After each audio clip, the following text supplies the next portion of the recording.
Time is not money. समय का खास होना जरूरी नहीं है, खास लोगों के लिए समय होना ये जरूरी है। जिस किसी ने भी ये बात कही है, बड़ी जानदार बात कही है।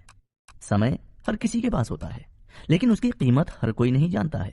काफी सारे लोगों को आपने ये कहते हुए सुना होगा कि टाइम इज मनी, समय ही सब कुछ है, इसलिए इसे अच्छी तरह से मैनेज करना हम सभी को आना चाहिए।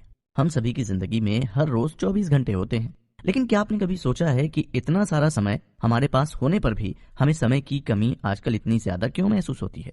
जबकि ऐसा नहीं है कि हम समय को मैनेज करना नहीं जानते या नहीं करते हैं। हम हर तरफ से अपने समय को मैनेज करने की कोशिश में लगे रहते हैं, ताकि ज्यादा से ज्यादा समय हम कोई क्रिएटिव या प्रोडक्टिव काम करने के लिए निकाल सकें। हम खुद को मल्टीटास्कर बनाने की कोशिश करने लगते हैं, मतलब कि एक ही समय में एक से ज्यादा काम निपटाने के स्किल डेवलप करते हैं। जैसे सुबह ब्रश करते हुए न्यूज हेडलाइंस पर नजर डालते हैं, शेयर मार्केट के अप्स एंड डाउन्स पर चाय पीते हुए हमारी नजर होती है, नहाते हुए पूरे दिन की प्लानिंग दिमाग में चल रही होती है।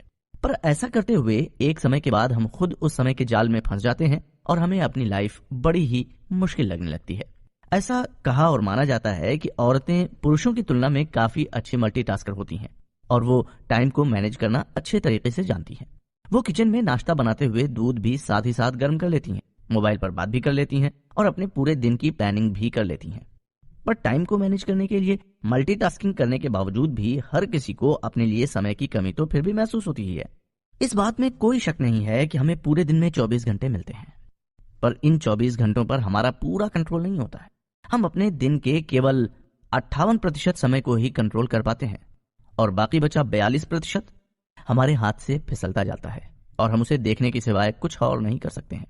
किसी ने कहा कि समय की असली कीमत केवल वो ही इंसान बता सकता है जिसे अपना मनपसंद काम करने के लिए बहुत कम समय मिलता है। जैसे कि अगर आपको ऑडियो बुक सुनने का शौक है और आप इसे चैन से सुनने के लिए रोज रात 1 घंटा ही निकाल पाते हैं, तो आपको अपना वो 1 घंटा बहुत कीमती जान पड़ेगा। समय की कीमत हर इंसान की नजर में अलग अलग होती है। किसी प्रेमी के लिए उसकी प्रेमिका के साथ बिताया समय उसे बहुत कीमती लगता है, तो एक माँ को अपने घर, परिवार और बच्चों के लिए दिया गया अपना समय बहुत कीमती दिखाई पड़ता है। किसी स्टूडेंट के लिए उसका पढ़ाई का समय ज्यादा कीमती होता है, तो बच्चे के लिए खेलने का समय उसकी जिंदगी का सबसे कीमती समय होता है। लेकिन अगर आपसे कोई ये कहे कि समय कीमती नहीं होता है और ना ही टाइम इज मनी होता है, तो आपको हैरानी जरूर होगी, है ना? आज हम जिस किताब के बारे में बातें करने जा रहे हैं, उस किताब के लेखक डेविड कडावी का कुछ ऐसा ही मानना है। वो ऐसा क्यों मानते हैं और टाइम मैनेजमेंट को लेकर कौन सी नई बातें और टेक्निक्स बताते हैं, ये जानने के लिए आइए सुनते हैं mind management not time management किताब की बुक समरी। Time management. लेखक को जब पहली बुक लिखने का कॉन्ट्रैक्ट मिला था तो उनकी हालत बिल्कुल एक प्रेशर कुकर की तरह थी। उन्हें उस बुक के लिए तकरीबन 50,000 शब्द लिखने थे, लेकिन कॉन्ट्रैक्ट साइन करने के बाद काफी दिन बीत जाने के बाद भी वो अपने टाइम को इस तरह से मैनेज नहीं कर पा रहे थे कि वो दिन के 100 शब्द भी लिख सकें। जब हमारे ऊपर किसी काम को पूरा करने के लिए डेडलाइन का प्रेशर होता है, तो ऐसे वक्त में टाइम को मैनेज करना हमारे लिए एक बहुत ही बड़ा टास्क बन जाता है। Mind management not time management किताब के लेखक डेविड की हालत भी पहली बुक लिखते समय कुछ ऐसी ही थी। वो घंटों पेपर पेन लेकर बैठे रहते और पूरे दिन में केवल 15 या 20 मिनट ही कुछ लिख पाते थे। अगर हम किसी काम को समय पर पूरा करने के लिए जी जान लगाकर मेहनत कर रहे और फिर भी हमें अपने उस काम में कोई प्रोग्रेस होती हुई दिखाई नहीं दे रही, तो हमारा फ्रस्ट्रेशन लेवल थर्मामीटर के पारे की तरह बढ़ने लगता है। ऐसा हर किसी की लाइफ में होता है और हर कोई फ्रस्ट्रेशन वाली इस हालत से बाहर निकलना चाहता है। लेखक ने टाइम मैनेजमेंट पर लिखी हुई बहुत सी किताबें पढ़ी, लेकिन उनमें बताई गई टेक्निक्स उनके लिए सक्सेसफुल साबित नहीं हुई, तो उन्होंने इस बारे में एक अलग एंगल से सोचना ही शुरू कर दिया और टाइम को मैनेज करने की प्रॉब्लम से हमेशा के लिए छुटकारा पा लिया। दोस्तों, अगर हम अपने टाइम का ठीक से यूज करते हैं तो हम बहुत कुछ कर सकते हैं। अगर हमारा गोल ज्यादा पैसा कमाना है तो हम वो भी पैसे कमा सकते हैं। पर क्या आप एकदम ठीक तरह से जानते हैं कि आपके पास पूरे दिन में कितना टाइम होता है? आइए इसे एक उदाहरण से समझते हैं। अगर कोई इंसान महीने में 20,000 रुपए कमाता है, तो उसके लिए उसे महीने के तकरीबन 25 दिन रोज 8 घंटे काम करना पड़ता है। इसका मतलब वो इंसान पूरे महीने 200 घंटे काम करता है। तो अगर उसके 1 घंटे की कीमत रुपयों में की जाए तो वो 100 रुपए पर आवर्स निकलती है। अब जरा सोचिए, अगर वो इंसान अपने दिन का 1 घंटा भी बर्बाद कर देता हो तो वो अपने 100 रुपए का नुकसान कर लेता है। अगर वो एक दिन काम नहीं करता है तो दिन के 800 रुपए का नुकसान उसे होता है। इसी तरह अगर पूरे साल में रोज 1 घंटा बर्बाद होने का हिसाब लगाया जाए तो रुपयों में उसकी कीमत 36,500 रुपए होती है ना? ये बहुत बड़ी रकम। समय के अनुसार चलने वाले इस रकम के बहुत बड़ी होने के बावजूद इस किताब के लेखक डेविड ये कहते हैं कि समय की कीमत इंसान के काम करने के घंटों के हिसाब से नहीं तय की जा सकती है। हमारी जिंदगी में बहुत से काम ऐसे हैं जिससे पहले इंसान किया करते थे, लेकिन आज उसे मशीनें कर रही हैं। इसी तरह आज जो काम इंसान कर रहा है उसमें से भी कई काम तो ऐसे हैं जिनका ऑटोमेशन हो सकता है और भविष्य में उन कामों को भी करने के लिए इंसान की जरूरत नहीं पड़ेगी। ऑटोमेशन या मशीनों के माध्यम से किए जाने वाले काम की गति बहुत ज्यादा होती है जिसे कोई भी इंसान कभी भी टारगेट नहीं कर सकता है। डेविड के कहने का मतलब यहाँ ये है कि धीरे धीरे दुनिया में इंसानों के माध्यम से किए जाने वाले काम कम होने लगेंगे और वो सभी ऑटोमेशन के जरिए होने लगेंगे। तब इंसान के समय की कीमत कुछ नहीं रह जाएगी और कीमत होगी तो केवल उसके माइंड की। लेकिन यहाँ एक और बात पर गौर किया जाना बहुत जरूरी है कि कुछ कामों का ऑटोमेशन कभी नहीं हो सकता। उनका ऑटोमेशन हो भी गया तो उससे इंसान को प्रोडक्शन स्पीड तो मिल जाएगी, लेकिन क्वालिटी को मेंटेन करने के लिए उसे फिर भी दूसरे इंसानों पर ही डिपेंड रहना होगा।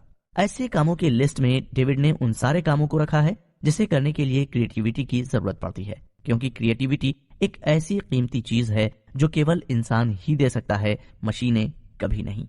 उदाहरण के लिए अगर देखें तो आजकल किसी भी लैंग्वेज में लिखी गई किताब का अनुवाद ऑनलाइन टूल्स का उपयोग कर अपनी पसंद की लैंग्वेज में किया जा सकता है, लेकिन वो टूल्स उस किताब के शब्दों में छिपे हुए इमोशंस नहीं दे सकता है। और यही कारण है कि अभी आप इंग्लिश में लिखी हुई डेविड कैडावी की इस किताब की हिंदी में लिखी गई समरी पर सुन रहे हैं, क्योंकि इसका अनुवाद और इसे आवाज देने के लिए इंसानों की क्रिएटिविटी ही काम आ सकती है। एंटरप्रेन्योर और इन्वेस्टर नवल रविकांत का कहना है कि हमें अपने दिमाग का उपयोग करके पैसा कमाना चाहिए, न कि समय का उपयोग करके। अगर हम केवल प्रोडक्टिविटी को लेकर बात करें तो यहाँ फ्रेडरिक टेलर की टेलरिज्म थ्योरी को मेंशन करना जरूरी होगा। फ्रेडरिक टेलर एक अमेरिकन मैकेनिकल इंजीनियर थे जिन्होंने बहुत से वर्कर्स के काम करने के तरीकों को समझकर एक प्रयोग किया था। उन्होंने एक स्टॉप वॉच लेकर एक वर्कर को लोहे की पाइप उठाने के लिए कहा और फिर उसका वो काम पूरा हो जाने का टाइम नोट कर दिया। इसके बाद उन्होंने उसी वर्कर को उसी काम को अलग तरीके से करने के लिए कुछ इंस्ट्रक्शन दिए और इस बार उस वर्कर ने पहले के कंपैरिजन में बहुत ही कम समय में अपने काम को पूरा कर लिया था। फ्रेडरिक ने यह प्रयोग 19th सेंचुरी में किया था और इससे पहले किसी भी काम को करने के पीछे लगने वाले समय के बारे में किसी ने भी नहीं सोचा था। वर्कर्स ने तो बिल्कुल भी नहीं, क्योंकि उनको केवल काम पूरा करने से मतलब था। फ्रेडरिक की टेलरिज्म थ्योरी से ही प्रोडक्शन को मेजर करने का तरीका पता चला, जिसे आज प्रोडक्शन यूनिट के नाम से जाना जाता है। आजकल जब भी बात टाइम और किसी काम को लेकर होती है तो हम प्रोडक्शन आवर्स और प्रोडक्शन यूनिट के बारे में पहले सोचते हैं। आप ये ऑडियो बुक समरी सुन रहे हैं तो इसके हर एपिसोड के कंप्लीट होने का टोटल और बचा हुआ टाइम देता है। टाइम को इस तरह से मेजर करने से हमें फायदा ये होता है कि हम अपने टाइम का इफेक्टिवली मैनेजमेंट कर सकते हैं। आज दुनिया बड़ी तेजी से आगे बढ़ रही है और यही वजह है कि लोग अपने टाइम को मैनेज करने के लिए एक तीर से दो शिकार वाली बात को अपनी जिंदगी में अपनाने लगे हैं। जैसे कि कोई भी ऑडियो बुक आप घर पर काम करते हुए या ड्राइव करते हुए भी सुन सकते हैं। इससे आपका समय भी बचता है और आपको ऑडियो बुक सुनने के लिए कोई एडिशनल टाइम नहीं निकालना पड़ता है। लेखक आगे कहते हैं कि जो इंसान अपनी जिंदगी में कुछ करना चाहता है तो वो समय को भगवान की तरह पूछता है। समय बचाने के लिए वो कई तरह की तरकीबें अपनाता है। लेखक यहाँ अपने पड़ोसी का एक उदाहरण देते हुए कहते हैं कि वो लेखक को जब भी दिखाई देते तो लेखक को वो दौड़ते हुए ही नजर आते थे। कुछ दिनों तक उन्होंने इस तरह ऑब्जर्व करने के बाद लेखक ने जब उनसे इसका कारण पूछा तो उन्होंने बताया कि वो अपना समय बचाने के लिए जल्दी जल्दी चलते हैं। यकीनन समय हर किसी की जिंदगी में इंपॉर्टेंट फैक्टर होता है, लेकिन समय को बचाने के लिए आजकल हम लोग जिस तरह अपनी जिंदगी के दूसरे काम के साथ कंप्रोमाइज करते हैं उससे हमें ज्यादा काम करने के लिए एक्स्ट्रा समय तो मिल जाता है, लेकिन वो समय हम अगर अपनी नींद को कम कर बचाते हैं तो एक लंबे समय के बाद उसका असर हमारे शरीर पर हुए बिना नहीं रहता है। आजकल लोगों में high blood pressure, diabetes, obesity, cancer और ना जाने कौन कौन सी नई नई बीमारियां देख रहे हैं, वो इसी का असर है। इसीलिए टाइम मैनेजमेंट को मैनेज करने के सही तरीकों का हमें पता होना बहुत जरूरी है। अगले एपिसोड में हम जानेंगे कि टाइम को मैनेज करने में लोग कहाँ गलती कर जाते हैं और हम उन गलतियों से कैसे बच सकते हैं। प्रोडक्टिविटी और टाइम मैनेजमेंट। समय की कमी का होना किसी भी इंसान की जिंदगी का सबसे बड़ा सफेद झूठ है। पूरे दिन में हर किसी के पास नौकरी, खाना पीना, मौज मस्ती करना, शौक और सोने के बाद इतना समय तो जरूर बचता है कि वो इसका उपयोग कुछ नया सीखने या अपनी किसी हॉबी को और ज्यादा डेवलप करने के लिए कर सके। जो लोग अपने समय को लेकर बहुत ही ज्यादा कॉन्शियस होते हैं, उनको समय की कमी होने का दुख कभी नहीं परेशान करता है, क्योंकि वो अपने समय के एक एक सेकंड का सही उपयोग करना जानते हैं। अगर हमारे पास कुछ समय है और हम उसका प्रोडक्टिव उपयोग नहीं कर रहे हैं, तो हम अपने समय का खून कर रहे होते हैं। ये बात सुनने में बड़ी कड़वी है, पर यही सच है। अक्सर जब हमारे पास किसी काम को करने के बाद जो भी समय बचता है, उसे हम फ्री टाइम कहते हैं। कितनी अजीब बात है ना ये। जहां एक और लोग समय को भगवान कहते हैं, समय की तुलना पैसों से की जाती है, वहीं दूसरी तरफ बचे हुए समय को फ्री टाइम कहा जाता है। क्या समय को फ्री कहना सही बात है? क्या हम हमारे पास बचे हुए पैसों को फ्री मनी कहते हैं? नहीं ना। तो समय को फ्री कहकर हम खुद ही अपने समय की इंपॉर्टेंस को खत्म कर देते हैं। ये बात तो आप भी अच्छी तरह से जानते हैं कि अपने समय को यूज करने की आजादी हम सभी को होती है, लेकिन समय बीत जाने पर अगर हम अपने उस समय को यूज नहीं करते हैं तो वो फिर वापस नहीं मिलता है। जब हमारे पास एक्स्ट्रा पैसा होता है तो हम उसे कहीं ना कहीं इन्वेस्ट कर देते हैं, जिससे हमें फ्यूचर में उस पैसे से इंटरेस्ट मिलकर उस पैसे की कीमत और ज्यादा बढ़ जाती। समय का भी ऐसा ही है। अगर हम अपने यूज्ड समय को सही तरीके से इन्वेस्ट नहीं करते हैं तो फ्यूचर में उससे पॉजिटिव रिटर्न मिलने की संभावना कम हो जाती है। इसी बात को आगे बढ़ाते हुए लेखक कहते हैं कि टाइम मैनेजमेंट को लेकर पूरी दुनिया में दो तरह के गलत एजम्पशंस बने हुए हैं। पहला गलत एजम्पशन ये है कि टाइम मैनेजमेंट कमोडिटी की तरह है और हर किसी के पास 1 से 24 घंटे होते हैं। इस किताब की ऑडियो समरी को रिकॉर्ड करने से पहले मेरी भी यही सोच थी, लेकिन ये बात बिल्कुल गलत है। डेविड कहते हैं कि किसी भी दो इंसान के ही 24 घंटे नहीं, बल्कि एक ही इंसान के 24 घंटों में हर एक घंटा एक दूसरे से बिल्कुल डिफरेंट होता है। वो एक से किसी भी हालत में नहीं हो सकते हैं। हमारा मूड, हमारे शरीर की एनर्जी हमारे समय के हर एक पल को अलग तरह से ट्रीट करती है। हो सकता है कि दिन के किसी एक घंटे में हम जितनी अच्छी तरह से सोच सकते हैं, दूसरे घंटे में हम उतनी अच्छी तरह से नहीं सोच सकते। इसलिए भले ही हम सबके पास 24 घंटे यूज करने के लिए हों, लेकिन वो 24 घंटे कभी भी एक से नहीं होते हैं और इसीलिए टाइम को अच्छी तरह से मैनेज करना बहुत ही मुश्किल काम है। लेकिन दोस्तों, आप चिंता मत कीजिए। इस ऑडियो बुक की पूरी समरी सुनने के बाद आपको टाइम मैनेजमेंट डिफिकल्ट टास्क नहीं लगेगा। हम आगे बहुत सी ऐसी टेक्निक के बारे में जानेंगे जिनका इफेक्टिवली यूज कर हमारे लिए टाइम मैनेजमेंट आसान काम हो जाएगा। आगे बढ़ते हुए दूसरे गलत एजम्पशन के बारे में डेविड बताते हैं कि कम समय में ज्यादा से ज्यादा आउटपुट लेना भी इफेक्टिव टाइम मैनेजमेंट नहीं है। 1 मिनट में हम जो भी प्रोड्यूस करते हैं उसका असर अगले मिनट पर जरूर पड़ता है। अगर पहले मिनट में हम किसी वजह से एक्सपेक्टेड रिजल्ट नहीं ले पाते हैं तो दूसरे मिनट को भी हम उतनी इफेक्टिवली यूज नहीं कर पाएंगे। ये बात पहले बताए अजम्पशन से ही जुड़ी हुई है और हमारे मूड पर डिपेंड करती है। कुछ गलत या डिजायरेबल न होने पर मूड का ठीक न होना बड़ी सामान्य सी बात है जो टाइम मैनेजमेंट को अफेक्ट करती है। लेखक अपनी बात को कुछ उदाहरण देकर समझाने की कोशिश करते हैं। जैसे कोई लेखक यदि कोई नॉवेल लिखता है तो हो सकता है कि उसकी एक भी कॉपी ना बिके, लेकिन यदि वही लेखक यदि दूसरा नॉवेल लिखता है तो हो सकता है कि वो बेस्ट सेलर की लिस्ट में आ जाए। इसी तरह यदि कोई बिजनेस शुरू करता है तो वो सक्सेस ना भी हो और उसके सक्सेस ना होने पर फिर से दूसरा बिजनेस शुरू करने पर वो उम्मीद से ज्यादा प्रॉफिटेबल हो सकता है। हमें यहाँ इन उदाहरणों से समझने वाली बात यह है कि सक्सेस और फेलियर दोनों तरह के रिजल्ट्स मिलने पर भी दोनों में इन्वेस्ट किया गया समय और की गई मेहनत एक सी ही होती है। लेखक अपने हर नॉवेल को लिखने के लिए एक सी मेहनत करता है। बिजनेसमैन अपने बिजनेस को सेट करने के लिए एक सी मेहनत करता है, लेकिन फिर भी उसे एक में सक्सेस मिलती है और एक में नहीं। किसी काम का अच्छा या खराब रिजल्ट आना हमारे विचारों की क्वालिटी पर डिपेंड करता है। इसलिए लेखक फिर से ये कहते हैं कि हमारी जिंदगी में हर दिन का हर एक मिनट डिफरेंट होता है और डिफरेंट रिजल्ट देने वाला होता है। लेखक की कही गई इन सब बातों से अब तक आप ये तो अच्छी तरह समझ गए होंगे कि प्रोडक्टिव होना कम समय में किसी काम को निपटा लेना नहीं है। प्रोडक्टिविटी तो उस बीज की तरह है जिसे मिट्टी में बोने के बाद पानी और सूरज की रोशनी के साथ समय की जरूरत पड़ती है, तब कहीं जाकर उसमें से पौधा बनता है। आज को प्रोडक्टिविटी के साथ कनेक्ट करें तो ये हमारे माइंड को अच्छे विचार पैदा करने और बनाए रखने के लिए एक तरह की कंडीशन है। लेखक यहाँ अपनी बात को एक और नया मोड़ देते हुए कहते हैं कि प्रोडक्टिव होने के लिए टाइम को मैनेज करने की नहीं बल्कि माइंड को मैनेज करने की जरूरत है। क्या है माइंड मैनेजमेंट? माइंड मैनेजमेंट के बारे में ठीक से समझने से पहले आइए उससे जुड़ी हुई कुछ खास बातें जानते हैं। हम जो करना चाहते हैं और जो नहीं करना चाहते हैं, ऐसे सभी टास्क को हम ईजेनआवर मेथड का उपयोग कर प्रायोरिटी के अनुसार अलग अलग कैटेगरी में डिवाइड कर सकते हैं। इस मेथड में हर एक टास्क को नॉट अर्जेंट बट इम्पॉर्टेंट और urgent but not important category में डिवाइड कर अपनी प्रायोरिटी लिस्ट तैयार कर सकते हैं। हम परेटो प्रिंसिपल का 80-20 का रूल भी उपयोग में ले सकते हैं। यहाँ लेखक कहते हैं कि टाइम मैनेजमेंट से रिलेटेड कोई भी मेथड टाइम को माइंड से कनेक्ट नहीं करती है। टाइम मैनेजमेंट कुछ हद तक वैल्यूएबल हो सकता है, लेकिन माइंड मैनेजमेंट की शुरुआत वहां से होती है जहां टाइम को मैनेज करने की सारी मेथड एक लिमिटेशन पर आकर रुक जाती है। टाइम मैनेजमेंट इंसान के टाइम को ऑप्टिमाइज करती है, जबकि माइंड मैनेजमेंट इंसान की क्रिएटिविटी को ऑप्टिमाइज करती है। अगर हम अपनी क्रिएटिविटी एनर्जी को अच्छी तरह से मैनेज करना सीख जाते हैं तो हमें किसी भी टास्क को प्रायोरिटी लिस्ट या टू डू लिस्ट की जरूरत नहीं पड़ती है। लेकिन माइंड को मैनेज करना रेगुलर प्रैक्टिस से ही पॉसिबल हो पाता है। एक प्रयोग करने जैसा है। जब आप किसी प्रोडक्टिव टास्क को करने को तैयार होते हैं तो पहले खुद से पूछें कि मैं इस वक्त किस काम को करने के मूड में हूं। फिर खुद से दूसरा सवाल पूछें कि मुझे ऐसा क्या करने की जरूरत है जो मेरे मूड के साथ फिट हो सके।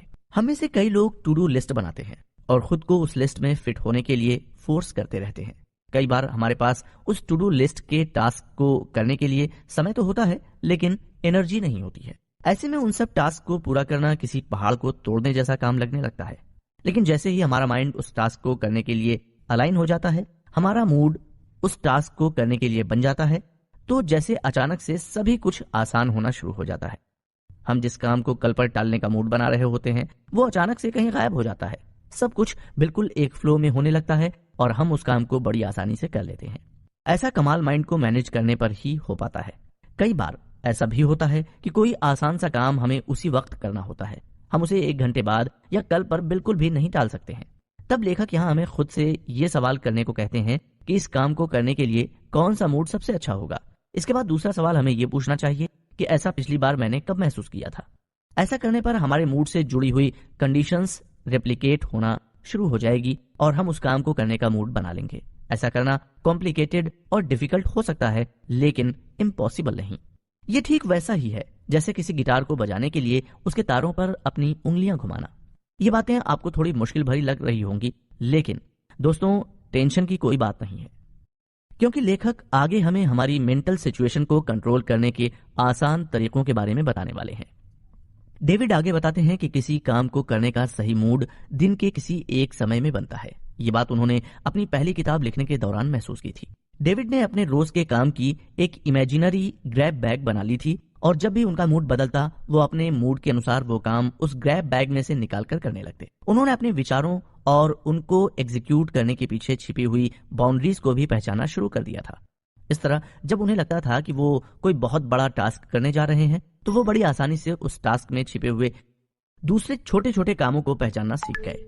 माइंड को मैनेज करने की इस प्रोसेस के दौरान उन्होंने ये पाया कि समय की कमी होना एक बहाना होने के अलावा कुछ नहीं होता है। अगर हम अपने माइंड को मैनेज कर लेते हैं तो हमें समय की कमी कभी नजर नहीं आती है। लेखक अपने अनुभव हमारे से शेयर करते हुए कहते हैं कि जब वो शिकागो में थे तब वो अपनी राइटिंग को लेकर काफी डिस्टर्ब थे। वो जैसा चाहते थे वो काफी प्रयास करने के बाद भी लिख नहीं पा रहे थे। उसी दौरान उनकी नजर उनके लिखे गए कुछ पुराने आर्टिकल्स पर गई और वो उसे पढ़ने लगे। दोस्तों, किसी भी लेखक के लिए उसका खुद का लिखा हुआ बार बार पढ़ना उसके लिए दुनिया का सबसे मुश्किल काम होता है। लेकिन डेविड के उन आर्टिकल्स में कुछ ऐसा था जिसकी वजह से वो उसे बार बार पढ़ने की लालच छोड़ नहीं पा रहे थे। उन आर्टिकल्स को पढ़ने के बाद डेविड ने यह सोचा कि क्यों वो अब उतना अच्छा नहीं लिख पा रहे हैं। उनके अच्छे आर्टिकल्स में ऐसा तो क्या है जो उनके दूसरे आर्टिकल्स से डिफरेंट बना रहा है। काफी सोचने के बाद उन्होंने एक बात नोटिस की कि उनके सारे पुराने और अच्छे आर्टिकल्स उन्होंने तब लिखे थे जब वो किसी और दूसरे शहर में रह रहे थे। तब उन्होंने अपनी पहली बुक के बारे में भी सोचना शुरू किया जो उन्होंने किसी और शहर में रहकर लिखी थी। वो कहते हैं कि पहली किताब को पूरा करने के बाद उन्हें बड़ी शांति महसूस हुई थी और इसके साथ ही एक डर भी पैदा हो गया था। शांति उन्हें इसलिए महसूस हो रही थी क्योंकि उन्होंने अपना एक गोल अचीव कर लिया था और डर इस बात का था कि वो भविष्य में और बुक्स लिखेंगे तो क्या उसमें वो कामयाब हो पाएंगे। यहाँ डेविड फेमस अमेरिकन पोएट माया एंजेलियो की कही बात को याद करते हुए कहते हैं कि हर इंसान के अंदर छिपी हुई अनकही कहानी को शब्दों में समेटने से ज्यादा बड़ी पीड़ा और कोई नहीं है। नेटेशे ने भी कहा है कि जो इंसान अपने अंदर के वाई यानी परेशानी को पहचान लेता है, वो अपने अंदर के हाउ को अच्छी तरह से सेटिस्फाई करना सीख लेता है। मतलब कि उसे अपनी परेशानियों को कैसे सुलझाना है या कैसे उस वाई का जवाब पाना है, उस बात के लिए फिर खुद को तैयार कर लेता है।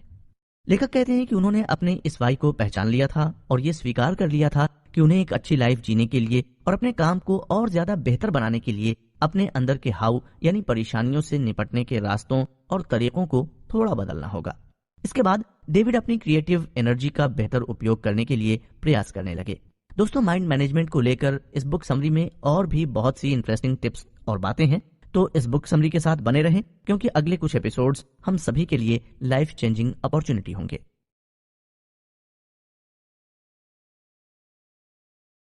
सिस्टम और स्वीट स्पॉट। जब हम ये समझने लगते हैं कि हमारी क्रिएटिव इंसाइट यानी कि रचनात्मक अंतर्दृष्टि क्या है और कैसे ये हमारी एनालिटिक थिंकिंग से अलग होती है, तो हम ये भी जान लेते हैं कि क्रिएटिव इंसाइट के लिए क्रिएटिव स्वीट स्पॉट कैसे ढूंढा जाए ताकि सही समय आने पर हम अपनी क्रिएटिविटी का अच्छी तरह से उपयोग कर सकें। कोई भी क्रिएटिव काम अनप्रेडिक्टेबल होता है क्योंकि ये मोनोटोनस नहीं होता है, हमेशा एक सा नहीं होता है। कोई भी क्रिएटिव वर्क 4 स्टेज से होकर गुजरता है और जब हम उन चारों स्टेज के बारे में अच्छी तरह से जान लेते हैं तो हमारा किसी भी परेशानी का सोल्यूशन पाने के लिए खुद से लड़ना बंद हो जाता है। इसका मतलब ये नहीं कि हम बीच रास्ते में फंस जाते हैं।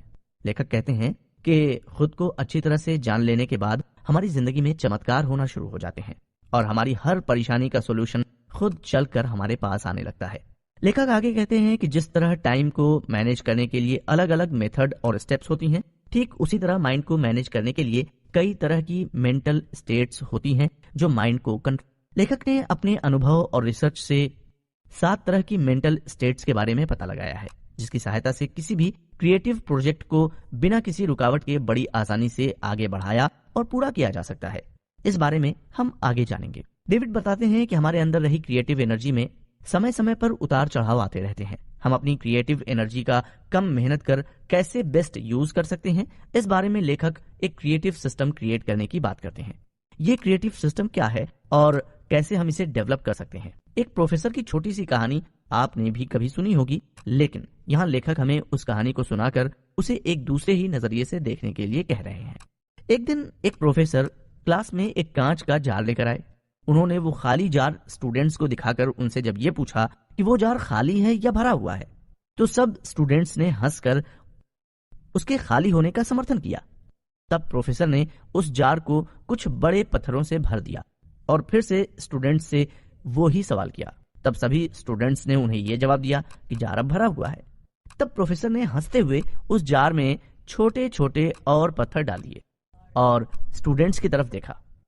स्टूडेंट्स समझ नहीं पाए कि आखिर प्रोफेसर इस एक्सपेरिमेंट से आखिर बताना क्या चाहते हैं। सभी स्टूडेंट्स का यही मानना था कि जार अब बड़े और छोटे पत्थरों से भर चुका है, लेकिन प्रोफेसर ने उस जार में अब रेत डाली तो वो भी उसमें आ गई। उसके बाद प्रोफेसर ने उस जार में पानी डाला और फिर स्टूडेंट्स से बोले, अब ये जार पूरी तरह से भर चुका है। दोस्तों, इस कहानी से सीधा साधा मतलब ये निकलता है कि हमारा दिन का शेड्यूल कितना ही बिजी क्यों ना हो, थोड़ा और ज्यादा कुछ करने का स्कोप तो उसमें होता ही है। लेकिन लेखक इस कहानी का कुछ और ही मतलब निकालते हुए कहते हैं कि जार में कौन सी चीज भरी गई ये इंपॉर्टेंट नहीं था, बल्कि इंपॉर्टेंट ये था कि वो किस ऑर्डर में भरी गई हैं। प्रोफेसर अगर जार को पहले रेत से भर देते तो बड़े और छोटे पत्थरों के लिए जगह नहीं बचती। हमारी लाइफ में स्ट्रगल हम इसी वजह से करते हैं क्योंकि हम कई बार यही डिसाइड नहीं कर पाते हैं कि कौन सी बात का ज्यादा इंपॉर्टेंट हमारी लाइफ में है। अगर हम कम इंपॉर्टेंट टास्क को पहली प्रायोरिटी दे देते हैं तो सबसे इंपॉर्टेंट टास्क के लिए हमारे पास समय ही नहीं बचेगा। किसी भी क्रिएटिव टास्क को करने वाले इंसान के लिए ये डिसाइड करना बहुत जरूरी हो जाता है कि उस टास्क को पूरा करने के साथ उसकी और कौन सी दूसरी रिस्पॉन्सिबिलिटी है और उनमें से कौन सी रिस्पॉन्सिबिलिटी को वो किसी और के साथ शेयर कर सकता है। लेखक प्रोफेसर के उस जार को ब्रेन के साथ कंपेयर कर यही कहते हैं कि हमारे ब्रेन की सिचुएशन उस जार की तरह ही होती है और ये पूरी तरह से हम पर ही डिपेंड करता है कि हम अपने ब्रेन को कौन से विचारों और कौन से टास्क से भरते हैं। लेखक के अनुसार किसी भी इंसान का पैशन उस बड़े पत्थर की तरह होना चाहिए जिसे जार में सबसे पहले डाला गया था। मतलब हमारा पेशन हमारे माइंड या ब्रेन में प्रायोरिटी लिस्ट में मौजूद होना चाहिए। लेखक कहते हैं कि हम दो तरह से किसी भी तरह का विचार करते हैं, एक डिवर्जेंट और दूसरा कन्वर्जेंट। अब आप ये सोच रहे होंगे कि ये कौन सा नया फार्मूला है? तो दोस्तों, ये कोई नई बात नहीं है। डिवर्जेंट थिंकिंग मतलब किसी टास्क या बात को लेकर अलग अलग एंगल से सोचना। इसी तरह की सोच से हमें नए नए आइडियाज आते हैं, लेकिन उन आइडियाज में से बेस्ट आइडिया को चूज करने के लिए हमें कन्वर्जेंट थिंकिंग की जरूरत पड़ती है। मतलब अलग अलग आइडियाज को एक कॉमन गोल ध्यान में रखकर डिसीजन लेना। डिवर्जेंट थिंकिंग शॉटगन स्प्रे की तरह होता है, जिसका निशाना के जगह पर न होकर पूरे एक स्पेसिफिक एरिया पर होता है, जबकि कन्वर्जेंट थिंकिंग बंदूक की गोली की तरह होती है, जो केवल एक स्पेसिफिक जगह पर जाकर लगती है। किसी भी क्रिएटिव काम को करते वक्त इंसान का डिवर्जेंट और कन्वर्जेंट थिंकिंग के बीच बैलेंस करना बहुत जरूरी है। इंसान को सोचने पर आइडियाज तो बहुत सारे आते हैं, लेकिन उनमें से बेस्ट आइडिया को चूज करना चैलेंजिंग जॉब है, क्योंकि अगर बेस्ट आइडिया को चूज नहीं किया तो उस आइडिया से बनने वाली प्रोडक्ट के बेस्ट होने की पॉसिबिलिटी होगी ही नहीं। तो आइडियाज में से बेस्ट आइडिया को चूज करने के लिए हमें अपने क्रिएटिव स्वीट स्पॉट का पता लगाना होगा। स्वीट स्पॉट कोई बड़ी भारी चीज नहीं है, ये तो वो टाइम और प्लेस है जहां हम अपना बेस्ट क्रिएटिव वर्क करते हैं। ये जार में रखा वो बड़ा पत्थर है जिस पर हमारा शेड्यूल और रूटीन वर्क डिपेंड होता है। अब सवाल ये खड़ा होता है कि इस क्रिएटिव स्वीट स्पॉट को पहचाना कैसे जाए। आप सभी ने शब्दों की पहेलियां अपनी लाइफ में कभी ना कभी जरूर सॉल्व की होंगी। क्या आप बता सकते हैं कि उन पहेलियों को सॉल्व करते वक्त आप क्या सोचते हैं और किस तरह से, किस डायरेक्शन में सोचते हैं? आपका जवाब चाहे जो भी हो, लेकिन लेखक इस सवाल का जवाब पहले ही दे चुके हैं। हम पहले डाइवर्जेंट थिंकिंग करते हैं, मतलब कि अलग अलग तरह से डिफरेंट डायरेक्शन में सोचकर बहुत से ऑप्शंस इकट्ठा करते हैं और फिर हम बाद में उन सारे ऑप्शंस में से बेस्ट सुटेबल ऑप्शन चूज करने के लिए हम कन्वर्जेंट थिंकिंग करते हैं। क्रिएटिव स्वीट स्पॉट को पहचानना इस तरह की शब्द पहेलियों को सॉल्व करने जैसा ही है। हमें इसके बारे में इस बुक समरी के अगले एपिसोड में जानेंगे, लेकिन तब तक आप यहाँ दी गई कुछ शब्द पहेलियां सॉल्व करने का प्रयास कीजिए। इसे सॉल्व कर आप अपना क्रिएटिव स्वीट स्पॉट पहचानने के कितने एक्सपर्ट हैं, इसका जवाब इस ऑडियो बुक समरी के आखिरी एपिसोड में आपको जानने को मिलेगा। तो पेश है आपके लिए कुछ शब्द पहेलियां। हरा आटा लाल पराठा, उसे मिलजुल कर सब सखियों ने। 3 अक्षर का मेरा नाम, पहला कटे तो राम राम, दूसरा कटे तो फल का नाम, तीसरा कटे तो करूं काटने का काम। बताओ क्या है मेरा नाम? आप सोचिए इसके बारे में। हम मिलते हैं फिर अपने अगले एपिसोड में। First our rule. Famous neuroscientist John Kounios के अनुसार जब हम कोई भी पहेली सॉल्व करते हैं तो हम एक यूनिक थॉट प्रोसेस से होकर गुजरते हैं। जॉन कोनियस ने उस थॉट प्रोसेस को इनसाइट कहते हैं। उनके अनुसार इनसाइट मतलब अचानक से रियलाइजेशन होना, अचानक से परसेप्शन का बदलना। जब हम कोई भी पहेली सॉल्व करते हैं तो बहुत कुछ सोचने के बाद भी जवाब नहीं मिलता है, तो कभी कभी अचानक से ही माइंड में कुछ क्लिक होता है और हमें जवाब मिल जाता है। कोई इसे यूरेका फैक्टर कहता है, तो कोई इसे आहा मोमेंट, तो कोई इसे क्रिएटिव इनसाइट के नाम से जानता है। लेखक आगे कहते हैं कि अगर हम किसी काम को करते हुए क्रिएटिव इनसाइट फेज से गुजर रहे हैं तो इसका मतलब ये बिल्कुल भी नहीं है कि वो आइडिया ही बेस्ट आइडिया हो। कोई भी आइडिया तब तक बेस्ट आइडिया नहीं बन सकता जब तक वो हमारे काम से रिलेवेंट और उपयोगी ना हो। हर आइडिया बेस्ट आइडिया क्यों नहीं हो सकता, इसके बारे में जानने के लिए हमें हमारे विचार और दिमाग के मैकेनिज्म को समझना होगा। हम हमारे विचार और दिमाग के मैकेनिज्म को दिवाली या क्रिसमस जैसे त्योहारों पर घर पर लगाई जाने वाली छोटे छोटे बल्ब की सीरीज के उदाहरण से अच्छी तरह समझ सकते हैं। बल्ब की सीरीज में लगा हर एक बल्ब छोटे छोटे वायर्स से एक दूसरे से कनेक्टेड होते हैं और जैसे भी उन वायर्स में इलेक्ट्रिसिटी पास होती है तो वो बल्ब रोशनी देने लगते हैं। कई बार ऐसा भी होता है कि लूज कनेक्शन होने पर सीरीज में जुड़ा हुआ बल्ब ठीक से रोशनी नहीं दे पाता है। इसी तरह हमारे विचार के दूसरे से बल्ब की सीरीज की तरह हमारे दिमाग से कनेक्टेड होते हैं। ये कनेक्शन अगर कहीं लूज होता है तो उसका असर हमारे डिसीजन लेने पर भी होता है। हो सकता है कि जो विचार या आइडिया बेस्ट होने की पॉसिबिलिटी रखता है, अगर उसका कनेक्शन लूज हो तो हमारा दिमाग उसे कैच नहीं कर पाएगा और केवल इसी वजह से किसी भी काम को, उसके क्रिएटिव स्वीट स्पॉट को ढूंढ पाना बहुत मुश्किल होता है। इसी बात की आगे बात करते हुए लेखक फिर से यही कहते हैं कि हमारी लाइफ का कोई भी समय एक सा नहीं होता है। जो काम हम बहुत ज्यादा अच्छी तरह दिन के पहले घंटे में कर सकते हैं हो सकता है कि अगले घंटे में हमें उसी तरह के एफर्ट्स डालने पर वो रिजल्ट न भी मिल पाए। वैसे अगर हम लगातार बिना ब्रेक लिए किसी काम को करते हैं तो उसकी प्रोडक्टिविटी, क्वालिटी और क्रिएटिविटी पर नेगेटिव असर होना पॉसिबल है। इसीलिए किसी भी काम को करने के लिए टाइम का भी इम्पोर्टेंस होता है। और यहाँ ये बात और भी ज्यादा इम्पोर्टेंट हो जाती है कि हम उस समय को अपने कौन से शेड्यूल टाइम से निकालते हैं। अगर हमें ज्यादा काम करने की जरूरत पड़ जाती है तो हमारे समय का वो हिस्सा हमारे किसी और शेड्यूल टाइम से आता है, जैसे कि स्लीपिंग आवर्स या फैमिली टाइम। लेकिन हम समय और एनर्जी के बीच के रिलेशन को समझ नहीं पाते हैं। हमारी शरीर की एनर्जी दिन में कई बार फ्लक्चुएट होती रहती है। ऐसा माना जाता है कि दोपहर को लंच के बाद हमारे शरीर की एनर्जी सबसे कम होती है और उसी वजह से हमारी आंखें नींद से बोझल होने लगती हैं। डेविड कहते हैं कि हर इंसान के एनर्जी लेवल के हिसाब से उसका स्वीट स्पॉट अलग अलग समय पर हो सकता है। किसी को सुबह जल्दी उठकर क्रिएटिव टास्क करना अच्छा लगता है तो कोई देर रात को इसे करना पसंद करता है। यहाँ ये बात जरूरी नहीं होती कि हम कौन सा काम कब कर रहे हैं। जरूरी तो ये होता है कि हमारा स्वीट स्पॉट कौन से समय पर ज्यादा एक्टिव होता है। लेखक अपनी बात को और ज्यादा अच्छी तरह से समझाने के लिए हमारे ब्रेन के एक बहुत ही जरूरी मैकेनिज्म के बारे में बताते हुए कहते हैं कि हमारे ब्रेन का प्रीफ्रंटल कॉर्टेक्स हमारे शरीर का सबसे एडवांस पार्ट है। ये हमारे सिर के आगे के भाग में एक बहुत ही पतली सी लेयर की तरह होता है, जिसकी वजह से इंसान सोच विचार कर सकता है। इसकी मदद से ही हम लॉन्ग टर्म प्लान्स बना सकते हैं और अपने टास्क्स को प्रायोरिटाइज कर पाते हैं। यही हमारे दिमाग का वो हिस्सा है जो हमें फालतू खर्च करने से मना करता है। न्यूरो साइंटिस्ट हमारे ब्रेन के इस हिस्से को दिमाग का सीईओ कहते हैं। प्रीफ्रंटल कॉर्टेक्स हमारे दिमाग में विचारों की सीरीज को कंटिन्यू रखता है और उन्हीं विचारों को एग्जीक्यूट कर हम पैसा कमा पाते हैं। हमारे दिमाग में हर मिनट जितने भी विचार आते हैं, हमारे दिमाग का यह हिस्सा उन विचारों के बीच इंटरफियर करता है और डिसीजन लेता है। अगर अब किसी वजह से हमारे दिमाग का यह हिस्सा ठीक से काम नहीं करता है तो हम अपने अच्छे और बेस्ट विचारों को भी एग्जीक्यूट नहीं कर पाते हैं। इसी वजह से लेखक यहाँ हमें हमारे ब्रेन के प्रीफ्रंटल कॉर्टेक्स को एक्टिव रखने के लिए समय समय पर दिमाग की छोटी मोटी एक्सरसाइज करने को कहते हैं, और ऐसा करना किसी भी क्रिएटिव पर्सन के लिए बहुत जरूरी है। लेखक आगे बताते हैं कि हर इंसान का प्रीफ्रंटल कॉर्टेक्स दिन के अलग अलग समय पर एक्टिव होता है, और यही वजह है कि कुछ लोग सुबह जल्दी उठकर क्रिएटिव काम करना पसंद करते हैं तो कुछ लोग देर रात जागकर। क्रिएटिव टास्क करने का समय कोई भी हो, लेकिन उस समय हमारे प्रीफ्रंटल कॉर्टेक्स का एक्टिव होना जरूरी है।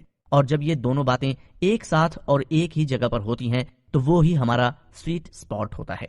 तो दोस्तों, स्वीट स्पॉट के बारे में बहुत कुछ जान लेने के बाद अब ये तो आपको ही पता करना होगा कि आपका स्वीट स्पॉट कौन सा है। आइए अब आगे बढ़ते हुए फर्स्ट आवर रूल के बारे में जानते हैं। डेविड ने अपने स्वीट स्पॉट को पहचान लेने के बाद माइंड मैनेजमेंट टेक्निक के बारे में अपने एक्सपेरिमेंट और रिसर्च को जारी रखा और फर्स्ट आवर रूल के बारे में जाना। वो इसके बारे में बताते हुए कहते हैं कि हमें अपनी जिंदगी का सबसे जरूरी क्रिएटिव काम दिन के पहले घंटे में करना चाहिए। लेकिन क्यों? इसे बाद में दिन के किसी भी समय किया तो क्या फर्क पड़ सकता है? हमारे दिन का पहला घंटा क्यों इतना जरूरी होता है? लेखक यहाँ एक उदाहरण देते हुए कहते हैं कि जो लोग फ्रिक्वेंटली ट्रैवल करते हैं वो सुबह की पहली फ्लाइट से जाना पसंद करते हैं, क्योंकि पहली फ्लाइट के कैंसिल होने के चांसेस बहुत कम होते हैं। ये चांसेस कम इसलिए होते हैं क्योंकि दिन की शुरुआत में कुछ गलत होने की पॉसिबिलिटी कम होती है। रात को डिले हुई फ्लाइट्स आ चुकी होती हैं, क्रू मेंबर्स रेस्ट ले चुके होते हैं। अगर किसी प्लेन में कोई मैकेनिकल प्रॉब्लम रही होगी तो वो भी रात भर में सॉल्व हो चुकी होगी। कहने का मतलब ये है कि सुबह सुबह किसी भी शहर का एयरपोर्ट रात के बाद फ्रेश स्टार्ट कर रहा होता है। एक और उदाहरण देखते हैं। सुबह किसी पौधे के फूल को खिलते हुए आपने देखा ही होगा। सुबह सुबह वो कितना ताजा और प्यारा नजर आता है, लेकिन क्या उसकी वही ताजगी और प्यारापन दोपहर या शाम तक बना रहता है? जवाब ना ही होगा, क्योंकि दिन भर की धूप और गर्मी सहन कर वो फूल अपनी एनर्जी खो चुका होगा और मुरझाने की सिचुएशन में होगा। दोस्तों, हमारी जिंदगी भी कुछ इसी तरह की है।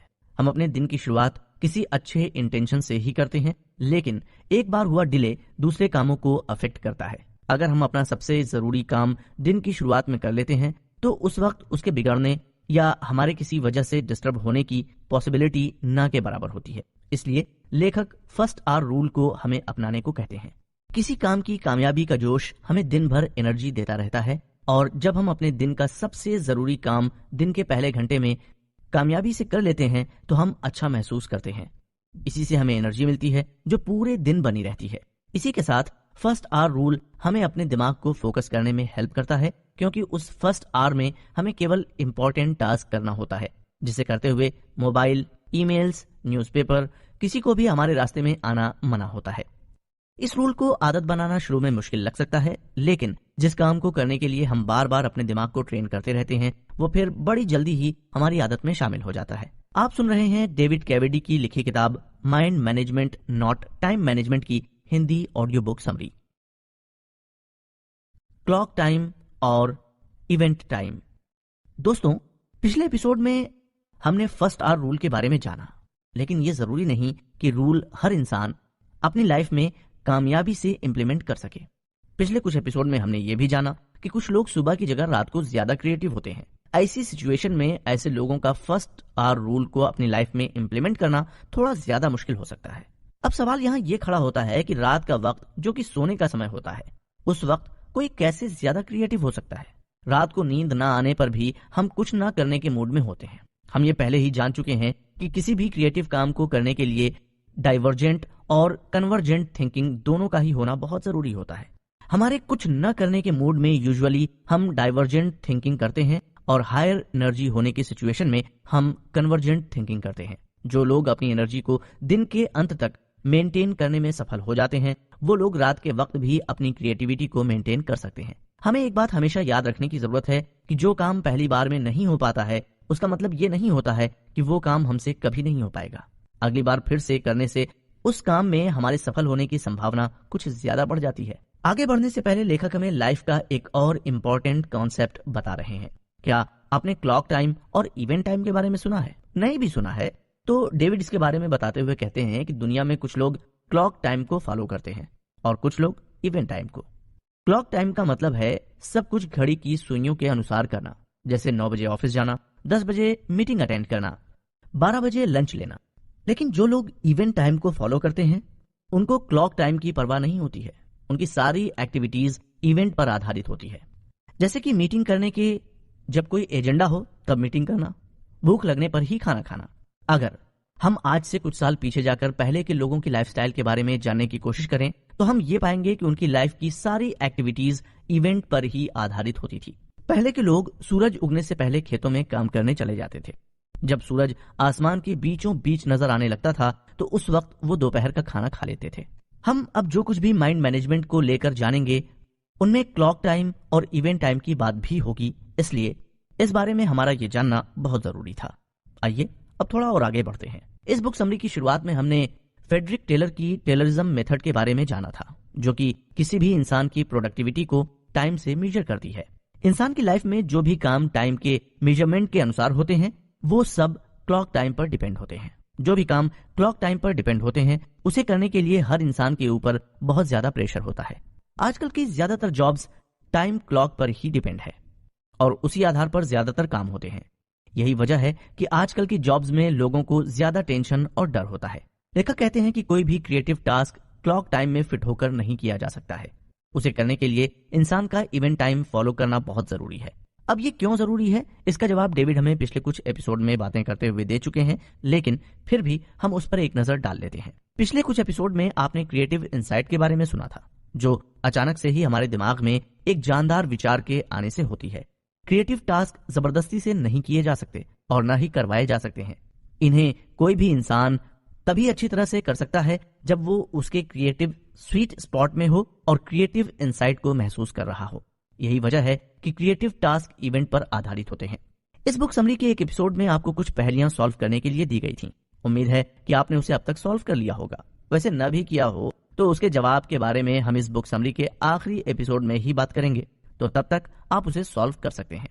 जब इंसान कोई भी पहेली या शब्दों पर आधारित पहेली को सॉल्व करता है तो वो या तो एनालिटिक तरीके से सॉल्व कर सकता है या क्रिएटिव तरीके से। दोनों ही तरह से सॉल्यूशन मिल तो जाता ही है, लेकिन अंतर यहाँ क्लॉक टाइम और इवेंट टाइम का हो जाता है।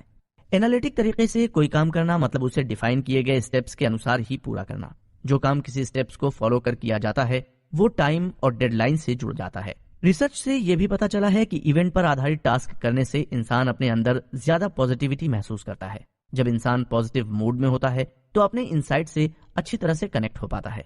अब माइंड मैनेजमेंट की टेक्निक्स का यूज करते हुए हमें क्लॉक टाइम फॉलो करना चाहिए या इवेंट टाइम? इस सवाल का जवाब हम आगे जानेंगे। जो लोग ज्यादा बिजी रहते हैं उनकी क्रिएटिविटी कम होती जाती है।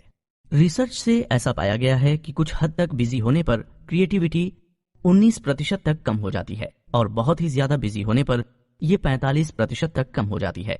बहुत से लोग टाइम को मनी के साथ कंपेयर करते हुए उसे बहुत कीमती मानते हैं। ये सोच वैसे गलत तो नहीं है, लेकिन अगर टाइम को मनी के साथ जोड़कर देखा जाता है तो उसके नुकसान और फायदे भी हमारे पास पैसे होने और न होने की सिचुएशन की तरह ही होते हैं।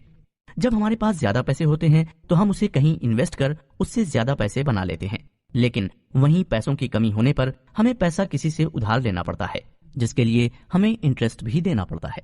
मतलब एक बार उधार ले लेने पर हम अपने भविष्य की कमाई और बचत को भी कम कर रहे होते हैं, क्योंकि अपने लगाए हुए पैसों से ही तो हम उधार लिए हुए पैसों पर इंटरेस्ट भर रहे होते हैं। ठीक इसी तरह जब हम बिजी होते हैं तो हमारे पास समय की कमी होती है और वो समय हम अपने दूसरे काम को करने के समय से उधार लेते हैं। इसका सीधा मतलब ये है कि हम अपनी क्रिएटिविटी को खोकर अपने टाइम पर इंटरेस्ट पे कर रहे होते हैं। कम बिजी होने पर 19% और ज्यादा बिजी होने पर 45% इंटरेस्ट है ना। ये बहुत ही ज्यादा घाटे का सौदा। हमारे एक दिन बिजी होने पर हमारी क्रिएटिविटी पर उसी दिन असर नहीं पड़ता है, बल्कि उसका असर हमारे अगले दिन की क्रिएटिविटी पर भी पड़ता है। जब ऐसा होना लगातार होता जाता है, मतलब कि हम अपने 24 घंटों में से किसी और काम को करने के लिए डिसाइड किए गए समय से थोड़ा सा समय उधार रोज लेने लगते हैं, तो हमारी लाइफ इम्बैलेंस होने लगती है। ज्यादातर किस्सों में वो वक्त हम अपने नींद के घंटे कम कर ले लेते हैं। नींद ठीक से न होने पर या जरूरत के अनुसार पूरी न होने पर वो हमारे क्रिएटिव इनसाइट को नेगेटिव रूप से प्रभावित करती है। इस तरह की सिचुएशन से बचने के लिए हमें जरूरत के अनुसार क्लॉक टाइम और इवेंट टाइम में से किसी एक को चुनना पड़ता है। कब कौन सा टाइम चुना जाए ये हर इंसान की लाइफ की सिचुएशन पर डिपेंड होता है। वैसे सभी काम क्लॉक टाइम पर नहीं किए जा सकते और न ही सारे काम इवेंट टाइम पर किए जा सकते हैं। यहाँ ये ध्यान देने लायक है कि किसी भी क्रिएटिव काम को करने के लिए हमें डाइवर्जेंट और कन्वर्जेंट दोनों ही तरह की थिंकिंग की जरूरत पड़ती है। इवेंट टाइम हमें डाइवर्जेंट थिंकिंग के लिए स्पेस देता है और क्लॉक टाइम हमारे माइंड को कन्वर्जेंट थिंकिंग के लिए सेट करता है। क्लॉक टाइम हमें किसी भी काम के लिए कुशल बनाता है और इवेंट टाइम हमें प्रभावी बनाता है। समय के बारे में आज तक जो भी थ्योरी दी गई हैं वो सब अपनी जगह सही हो सकती हैं, लेकिन समय को लेकर मजेदार बात तो ये है कि सदियों पहले समय को मेजर करने के लिए कोई मेथड नहीं था। तब भी लोगों के काम होते थे और अगर देखा जाए तो समय को 24 घंटों की टाइम लिमिट में इंसानों ने ही बांधा है। नेचर के हिसाब से अगर देखें तो हर सीजन में दिन और रात के घंटे अलग अलग होते हैं। गर्मियों में दिन रात की तुलना में बड़े होते हैं तो सर्दियों में रात दिन की तुलना में बड़ी होती है। इसी तरह समय के कैलकुलेशन को परफेक्ट बनाने के लिए हर चौथे साल लीप ईयर रखा जाता है। तो समय का ये कैलकुलेशन कॉम्प्लेक्स है जो किसी भी क्रिएटिव टास्क को पूरा करने के लिए सही नहीं है। इसीलिए लेखक कहते हैं कि समय के साथ रेस करना बेवकूफी है, समझदारी इसके साथ माइंडफुल होकर चलने में ही है। क्रिएटिविटी की 4 stages. Famous novelist Robert Louis Stevenson ने कहा है कि हमें अपने दिन को उस फसल से जज कभी नहीं करना चाहिए जो हम काटते हैं, बल्कि उस बीज से करना चाहिए जिसे हम बोते हैं। दोस्तों, अगर आप किसी क्रिएटिव काम से जुड़े हुए हैं तो कभी ना कभी तो आपने भी अपनी लाइफ में यह महसूस किया ही होगा कि किसी दिन किस क्रिएटिव काम को पूरा करने के लाखों प्रयास करने के बाद भी हम उसे पूरा कर ही नहीं पाते हैं। उस वक्त ऐसा लगता है जैसे दिमाग ने काम करना बंद कर दिया है या फिर हमारा प्रीफ्रंटल कॉर्टेक्स डैमेज हो गया है। किसी भी काम को पूरा न कर पाने से जो फ्रस्ट्रेशन होता है वो रात को चैन से सोने नहीं देता है और दिन को ठीक से काम नहीं करने देता है। ये प्रॉब्लम हर उस इंसान के साथ होती है जो किसी न किसी तरह से किसी क्रिएटिव टास्क से जुड़ा हुआ होता है। यहाँ लेखक हमें हमारी क्रिएटिविटी से रिलेटेड 4 स्टेजेस के बारे में बता रहे हैं। पहली स्टेज होती है प्रिपरेशन, यानी कि किसी काम को करने की तैयारी। लेखक कहते हैं कि इस स्टेज में हमारे सारे टास्क को हम पूरा करने के लिए जरूरत की चीजें सीख रहे होते हैं या कोई रिसर्च कर रहे होते हैं या डेटा इकट्ठा कर रहे होते हैं। दूसरी स्टेज इंक्यूबेशन होती है। ये प्रिपरेशन स्टेज के बाद की वो स्टेज होती है जब हमारे पास हमारे काम को करने के लिए सब कुछ होता है लेकिन हमने उस काम को करने की शुरुआत नहीं की होती है। एक्चुअली ये वो स्टेज है जब हम क्रिएटिव टास्क के बारे में एक्टिवली कुछ नहीं कर रहे होते हैं। हो सकता है हम कुछ सोच रहे होते हैं या कोई दूसरा काम कर रहे होते हैं या सो रहे होते हैं। तीसरी स्टेज है इल्यूमिनेशन। सरल शब्दों में इसका मतलब होता है चमकना या तेज रोशनी मिलना। ये क्रिएटिविटी की आहा मोमेंट होती है जो अचानक से ही आती है। इस स्टेज में हमें अपना कोई एफर्ट नहीं लगाना पड़ता है। ये स्टेज कभी आ सकती है। हो सकता है आप नाश्ता कर रहे हो और कोई अमेजिंग आइडिया आपके दिमाग में फ्लैश हो जाए। फाइनल और चौथी स्टेज है वेरिफिकेशन। इस स्टेज में हम इल्यूमिनेशन स्टेज में आए आइडियाज को इवेल्युएट करते हैं और अपने क्रिएटिव वर्क को फाइनल टच देते हैं। डेविड अपनी राइटिंग को लेकर क्रिएटिविटी की प्रॉब्लम से परेशान थे, लेकिन जब उन्होंने क्रिएटिविटी की इस 4 स्टेजेस के बारे में जाना तो इन स्टेजेस की पावर का पता पहली बार चला। वो कहते हैं कि जब वे कुछ लिख नहीं पा रहे थे तो वो रिसर्च कर लिखने के लिए आइडियाज ढूंढ रहे थे।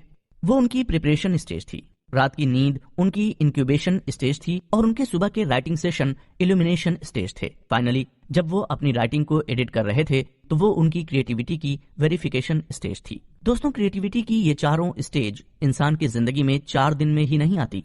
कई बार पहली स्टेज से चौथी स्टेज और आखिरी स्टेज तक पहुंचने में सालों लग जाते हैं। ऑथर का ये मानना है कि हमें अपनी क्रिएटिविटी को लेकर कॉन्शियस होना चाहिए, लेकिन उसे लेकर खड़ी हो रही प्रॉब्लम्स को एक साथ सॉल्व करने में जल्दबाजी नहीं करना चाहिए। जब हम एक से ज्यादा प्रॉब्लम्स के बारे में एक ही समय में सोचते हैं और उनको एक साथ सॉल्व करने की ट्राई करते हैं तो हम खुद अपने माइंड को लिमिट कर देते हैं। ऐसा करने से हम किसी भी प्रॉब्लम का सॉल्यूशन ठीक से नहीं ला पाते हैं और फिर फ्रस्ट्रेट हो जाते हैं। हमारा दिमाग बहुत शार्प होता है, लेकिन किसी काम के बारे में सोचने की उसकी भी कुछ लिमिटेशंस होती हैं। हमारा दिमाग 2 पार्ट्स में डिवाइड होता है, एक वो जो लॉन्ग टर्म मेमोरी को स्टोर करता है और दूसरा वो जो शॉर्ट टर्म मेमोरी को स्टोर करता है। लॉन्ग टर्म मेमोरी को स्टोर करने वाला पार्ट हमारी जिंदगी के बहुत से पुराने इंसिडेंट्स को स्टोर कर रखता है, इसलिए हमें बड़े हो जाने पर भी अपने चाइल्डहुड की कुछ बातें याद रहती हैं। लेकिन शॉर्ट टर्म मेमोरी वाला पार्ट ज्यादा स्ट्रांग नहीं होता है, क्योंकि वो किसी भी बात या इंसिडेंट को एक लंबे समय तक स्टोर कर नहीं रख सकता है और छोटी छोटी बातों को ही हमारे दिमाग का ये पार्ट स्टोर कर पाता है। इसका सबसे अच्छा उदाहरण क्रेडिट कार्ड का नंबर है, जो 4 या 5 अलग डिजिट्स में डिवाइड होता है ताकि हमारे दिमाग का शॉर्ट टर्म मेमोरी वाला पार्ट उसे काम होने तक याद रख सके। हमारे दिमाग शॉर्ट टर्म मेमोरी वाले इस पार्ट को वर्किंग मेमोरी भी कहा जाता है, क्योंकि ये उसी इंफॉर्मेशन को शॉर्ट टर्म के लिए स्टोर कर पाता है जिस पर हम अपने काम के वक्त सोच रहे होते हैं। माइंड को मैनेज करने की प्रोसेस में हमारे ब्रेन के इन दोनों पार्ट्स का एक दूसरे के साथ सिंक होना बहुत जरूरी है। न्यूरो साइंटिस्ट इसे इस तरह से डिस्क्राइब करते हैं, हमारे ब्रेन के ये दोनों पार्ट्स एक थिएटर की तरह होते हैं, जिसमें शॉर्ट टर्म मेमोरी वाला पार्ट्स स्टेज की तरह होता है जिस पर एक्टर्स परफॉर्म करते हैं, और लॉन्ग टर्म मेमोरी वाला पार्ट ऑडियंस की तरह होता है जो स्टेज पर एक्टर्स की हो रही एक एक मूवमेंट को कैप्चर करता है और उसे स्टोर करता है। अब यदि स्टेज पर एक साथ बहुत सारे एक्टर्स एक साथ परफॉर्म करने लगे तो क्या ऑडियंस हर एक एक्टर्स के परफॉर्मेंस के साथ कनेक्ट हो सकेगी? बिल्कुल नहीं, क्योंकि कोई भी इंसान एक ही समय में किसी एक जगह पर ही अपनी अच्छी तरह से फोकस कर सकता है,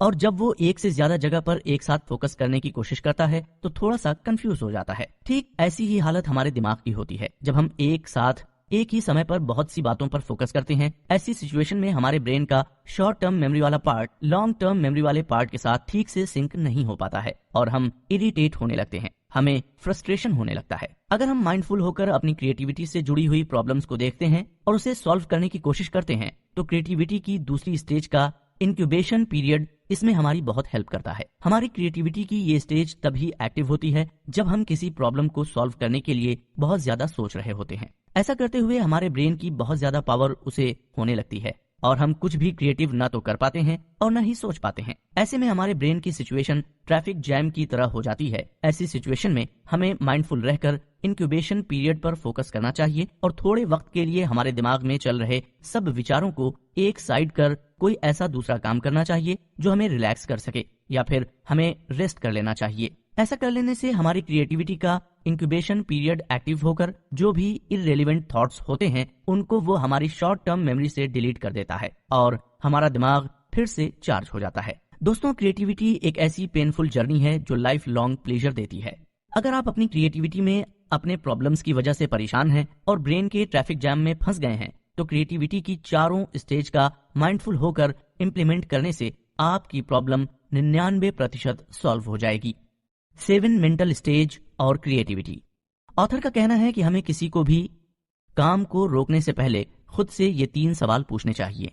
पहला, मैं कौन से तरह का काम अभी करना चाहता हूँ। दूसरा, उस काम को करने के लिए मेरा मूड कैसा होना चाहिए। और तीसरा, पिछली बार मैंने कब ऐसा महसूस किया था। किसी भी क्रिएटिव वर्क को करते हुए इंसान का मूड डिफरेंट सिचुएशंस और आसपास के माहौल के अनुसार बदलता रहता है।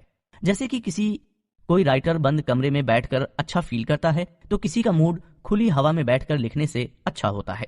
अलग अलग तरह के काम के अनुसार हमारा मूड और एनर्जी लेवल हर इंसान के केस में अलग होता है। हमारे कुछ काम ऐसे होते हैं जिसे करने के लिए हमें बहुत ज्यादा फोकस्ड रहने की जरूरत नहीं होती है, और न ही उसे करने में हमें अपनी ज्यादा एनर्जी लगानी पड़ती है।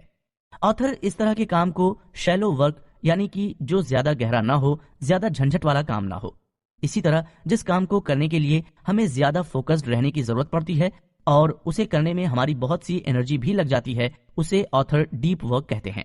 हमारा मूड दोनों ही तरह के कामों को करते हुए एक सा नहीं रहता है, और अपनी इसी बात को आगे बढ़ाते हुए ऑथर क्रिएटिविटी को लेकर हमारे दिमाग की 7 मेंटल स्टेट के बारे में बात करते हैं। आइए जानते हैं कि क्या है वो 7 मेंटल स्टेट। हमारी लाइफ में बहुत से काम करने की बहुत बड़ी लिस्ट होती है। उनमें से हमें कब कौन सा काम करना है ये हम ही डिसाइड करते हैं। किसी भी काम को पहले करने को डिसाइड करने की जो ये प्रोसेस होती है, वो भी पहली मेंटल स्टेट होती है।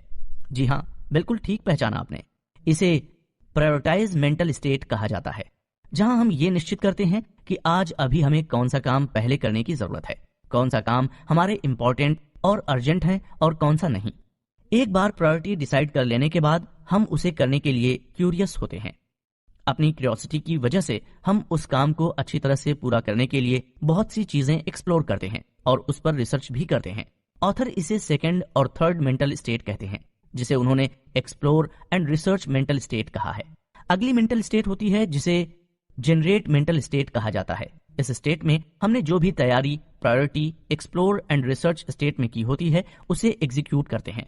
मतलब कि इस स्टेट तक हमारे काम की आउटलाइन तैयार होने के साथ साथ उसका एक रफ ड्राफ्ट भी तैयार हो जाता है, जिसे हमें अब केवल पॉलिश करने की जरूरत होती है।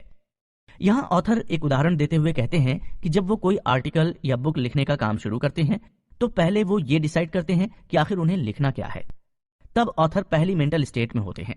एक बार लिखने के लिए सब्जेक्ट या टॉपिक डिसाइड कर लेने के बाद वो उस पर रिसर्च करते हैं और अपने नॉलेज को और ज्यादा एक्सप्लोर करते हैं। यहाँ वो अपनी दूसरी और तीसरी मेंटल स्टेट में होते हैं। ये सब कर लेने के बाद जब वो उस आर्टिकल या बुक का ड्राफ्ट तैयार कर लेते हैं, तो वो उनकी जनरेट मेंटल स्टेट होती है। इसके बाद लिखी हुई ड्राफ्ट कॉपी को एडिट कर उसे फाइनल करने की जो प्रोसेस होती है, वो पॉलिश मेंटल स्टेट में होती है। दोस्तों, ऑथर के इस उदाहरण से आपको बताई हुई 5 मेंटल स्टेट के बारे में अच्छी तरह से पता तो चल ही गया होगा, लेकिन ऑथर आगे कहते हैं कि बची हुई 2 मेंटल स्टेट के बिना इन 5 मेंटल स्टेट का हो पाना पॉसिबल नहीं है। हमें हमारे क्रिएटिव काम को करने के साथ और भी बहुत से काम करना जरूरी होते हैं, जैसे कि हर महीने के पेंडिंग बिल्स भरना, फैमिली की जरूरतों को पूरा करना, घर को साफ रखना, और भी बहुत से ऐसे काम हो सकते हैं जो हम रोज या वीक में एक बार या महीने के आखिरी में करते हैं। इन काम को करने के लिए जो मेंटल स्टेट होती है, उसे ऑथर ने एडमिनिस्ट्रेटिव मेंटल स्टेट कहा है। सीधी सी बात है, अगर आप एक ऑथर हैं और सारा दिन केवल लिखने में ही बिता देते हैं, या अगर आप एक म्यूजिशियन हैं और अपना सारा दिन केवल म्यूजिक को ही देते हैं और अपनी लाइफ के एडमिनिस्ट्रेटिव टास्क्स को ठीक से नहीं करते हैं, तो लाइफ इम्बैलेंस ही हो जाती है। इसलिए ऑथर ने इस काम को करने के लिए एडमिनिस्ट्रेटिव मेंटल स्टेट को सबसे जरूरी स्टेट बताया है। लेकिन इससे भी ज्यादा जरूरी मेंटल स्टेट है रिचार्ज मेंटल स्टेट। रिचार्ज मतलब अपनी थकान और बोरियत को दूर कर फिर से उस काम को करने की एनर्जी हासिल कर लेना। इस मेंटल स्टेट में हम या तो सो रहे होते हैं, या फैमिली के साथ वैल्यूएबल टाइम बिता रहे होते हैं, या फिर अपनी पसंद की मूवी देख रहे होते हैं। यह भी हो सकता है कि हम वेकेशन पर कहीं घूमने भी गए हों। जैसे कि मोबाइल की बैटरी के डाउन होने पर उसे रिचार्ज करना जरूरी होता है, उसी तरह हमारा रिचार्ज होना भी उतना ही जरूरी है। एक बार जब हम अपने दिमाग की इन 7 मेंटल स्टेट्स को अच्छी तरह से मैनेज करना सीख जाते हैं, तो पिछले कुछ एपिसोड में बताई गई क्रिएटिविटी की 4 स्टेजेस को मेंटेन करना हमारे लिए बहुत ही आसान हो जाता है। दोस्तों, हो सकता है कि 7 मेंटल स्टेट्स के बारे में अब तक सुनी गई बातें आपको थोड़ी सी मुश्किल और कंफ्यूजिंग लगें, लेकिन क्योंकि ये सारी स्टेजेस एक दूसरे से इस तरह जुड़ी हुई होती हैं कि सबके बीच एक क्लियर डिफरेंस क्रिएट कर पाना मुश्किल ही होता है। ऑथर के अनुसार जैसे जैसे हम माइंडफुल होकर अपने काम के दौरान इन स्टेजेस को भी ध्यान में रखना शुरू कर देते हैं, तो बाय एक्सपीरियंस से हमें इन सभी स्टेजेस के बीच डिफरेंस करना समझ आने लगता है। अगर हम किसी गलत मेंटल स्टेज में रहकर कोई काम कर रहे हैं, तो उसके सक्सेस होने के चांसेस कम हो जाते हैं। ऐसा होने की पॉसिबिलिटी तब और ज्यादा बढ़ जाती है जब हमारे पास कोई क्लियर विजन नहीं होता है। सही मेंटल स्टेट में किसी भी काम को करने की प्रोडक्टिविटी बढ़ जाती है। दोस्तों, अभी तक हमें क्रिएटिविटी से रिलेटेड बहुत सी ऐसी बातें सुनी जिसके बारे में हमें पता ही नहीं था, और अगर पता था भी तो हम ये नहीं पता था कि उसे और अच्छी तरह से कैसे अपनी लाइफ में इंप्लीमेंट किया जा सकता है। ऑथर आगे और इस बारे में बताते हुए कहते हैं कि क्रिएटिव थिंकिंग और किसी भी क्रिएटिव टास्क पर हमारे आसपास के माहौल का असर जरूर होता है। ऑथर बताते हैं कि हर इंसान के पास उसका एक क्रिएटिव स्पेस होता है, और ये हर किसी का ये क्रिएटिव स्पेस उसकी क्रिएटिविटी को बहुत ज्यादा अफेक्ट करता है। ऑथर क्रिएटिव स्पेस को लेकर आगे जो कॉन्सेप्ट बताने जा रहे हैं वो समझने के लिए थोड़ा सा कंफ्यूजिंग जरूर है, लेकिन उससे हमारी क्रिएटिविटी पर बहुत ही गहरा असर पड़ता है। हम उन सभी बातों को यहाँ बड़े ही आसान शब्दों में कोशिश करेंगे। जब हम किसी इंसिडेंट या किसी थॉट के बारे में जितना गहराई और दूर से देखते या सोचते हैं, हमारे थॉट्स उतने ही गहरे होते जाते हैं और हमारा माइंडसेट एक बहुत बड़े लेवल पर काम करने और सोचने के लिए तैयार हो जाता है। ऑथर इस कॉन्सेप्ट को कॉन्स्ट्रुअल लेवल थ्योरी के नाम से जानते हैं। इसी तरह जब हम अपने आसपास के माहौल को अच्छी तरह से देख सकते हैं और उसे ऑब्जर्व कर सकते हैं, तो हमारे लिए एक कंफर्ट एटमॉस्फेयर क्रिएट कर लेना कोई मुश्किल काम नहीं होता है। उदाहरण के लिए हम सभी ऐसे घर या ऐसी जगह में रहना पसंद करते हैं जहां हम खुद को सेफ महसूस कर सकें। ठीक यही बात हमारी क्रिएटिविटी पर भी बिल्कुल फिट बैठती है। ये तो आपने भी अनुभव किया ही होगा कि किसी भी क्रिएटिव काम को करने के लिए जब तक हमें उसके अनुकूल माहौल नहीं मिलता है या हम वैसा माहौल जब तक क्रिएट नहीं कर लेते हैं, तब तक हमारे लिए उस क्रिएटिव काम को पूरा कर पाना बहुत ज्यादा मुश्किल होता है। ऑथर इस कॉन्सेप्ट को प्रोस्पेक्ट रिफ्यूज थ्योरी के नाम से जानते हैं। सही मेंटल स्टेट में उसके अनुकूल काम करने के लिए हमें उसके अनुसार कंफर्टेबल माहौल बनाना इसीलिए जरूरी हो जाता है। ऑथर बताते हैं कि हमें अपनी क्रिएटिविटी को एक्सप्लोर करने के लिए खुले वातावरण की तलाश करना चाहिए। अगर आप ऑथर हैं या म्यूजिशियन हैं या किसी भी क्रिएटिव काम से जुड़े हुए हैं, तो आपने कभी ना कभी ये अनुभव तो जरूर किया होगा कि किसी नदी का किनारा, ठंडी हवा या पेड़ पौधों के बीच रहने पर आप ज्यादा क्रिएटिव हो जाते हैं। अगर ये अनुभव नहीं किया है तो एक बार कर लेने जैसा है। इसी तरह किसी भी एनालिटिक काम को करने के लिए क्लोज स्पेस यानी कि बंद कमरा ज्यादा अनुकूल होता है। क्रिएटिविटी को लेकर ऑथर के बताए इन दोनों कॉन्सेप्ट्स को अगर एक लाइन में आपको एक्सप्लेन करूं तो ये कुछ इस तरह होगा। हमारे माइंड की 7 स्टेट्स में से प्रायोरिटाइज, एक्सप्लोर और जनरेट स्टेज के लिए ओपन स्पेस ज्यादा कंफर्टेबल होगा। इसी तरह रिसर्च, पॉलिश और एडमिनिस्ट्रेटिव स्टेज के लिए क्लोज स्पेस ज्यादा अनुकूल होगा। इसी तरह हमारे आसपास मौजूद लोगों की आपस में हो रही बातों से भी हमारी क्रिएटिविटी अफेक्ट हो सकती है। वैसे ये बात हर इंसान के केस में अलग अलग तरह से अफेक्ट करती है। कोई क्रिएटिव काम को करते हुए बिल्कुल भी आवाज सहन नहीं कर सकता है या उस आवाज से वो बड़ी आसानी से डिस्ट्रैक्ट हो सकता है, तो किसी को उन आवाजों से कोई फर्क न पड़ता हो। किसी भी काम को करते वक्त हमारी बॉडी की पोजीशन भी उस काम की प्रोडक्टिविटी को अफेक्ट करती है, इसलिए अपने कंफर्ट के अनुसार हमारी बॉडी पोजीशन का होना जरूरी है। अपनी मेंटल स्टेट के अनुसार हम अपनी सिटिंग पोजीशन बदल सकते हैं, लेकिन दोस्तों हमारे आसपास के पूरे एनवायरनमेंट पर हमारा पूरा कंट्रोल कभी नहीं हो सकता है। लेकिन हम हमारी मेंटल स्टेट के अनुसार अपने लिए जितना ज्यादा कंफर्टेबल माहौल बना सकते हैं, हमें उसके लिए ट्राई करते रहना चाहिए। यही कारण है कि आजकल घर, बिजनेस सेक्टर्स, ऑफिस, शॉप्स, सभी जगहों पर इंटीरियर को बहुत ज्यादा इंपॉर्टेंस दिया जाता है, क्योंकि एक अच्छे एनवायरनमेंट में रहकर ही कुछ ज्यादा अच्छा प्रोड्यूस किया जा सकता है। दोस्तों, ऑथर की बताई अब तक की सारी टेक्निक्स को यूज कर हम अपनी ढेर सारी मेंटल एनर्जी को सेव कर सकते हैं। हमारी मेंटल एनर्जी हमारी लाइफ का फ्यूल है, इसे यूं ही वेस्ट मत होने दीजिए। माइंड मैनेजमेंट को लेकर अब तक आपने जो कुछ भी सुना वो एक तरह की जर्नी है, अपने माइंड और टाइम को मैनेज करने के तरीकों को सीखने की। इस जर्नी में आगे बढ़ते हुए आइए चलते हैं हम अपने अगले एपिसोड की तरफ। सुन जो मन चाहे। Creative cycle. आपने भी शायद कभी ये ऑब्जर्व किया हो कि हम जहां कहीं भी रह रहे हों वहां के माहौल में, नेचर में एक रिदम यानी कि ताल होती है, ठीक वैसे ही जैसे किसी गाने में होती है। सूरज के निकलने का एक वक्त होता है और उसके डूबने का भी एक वक्त होता है, जो हर सीजन के अनुसार बदलता रहता है। ठीक इसी तरह हर सीजन में कुछ स्पेसिफिक और स्पेशल फेस्टिवल्स हम सेलिब्रेट करते हैं।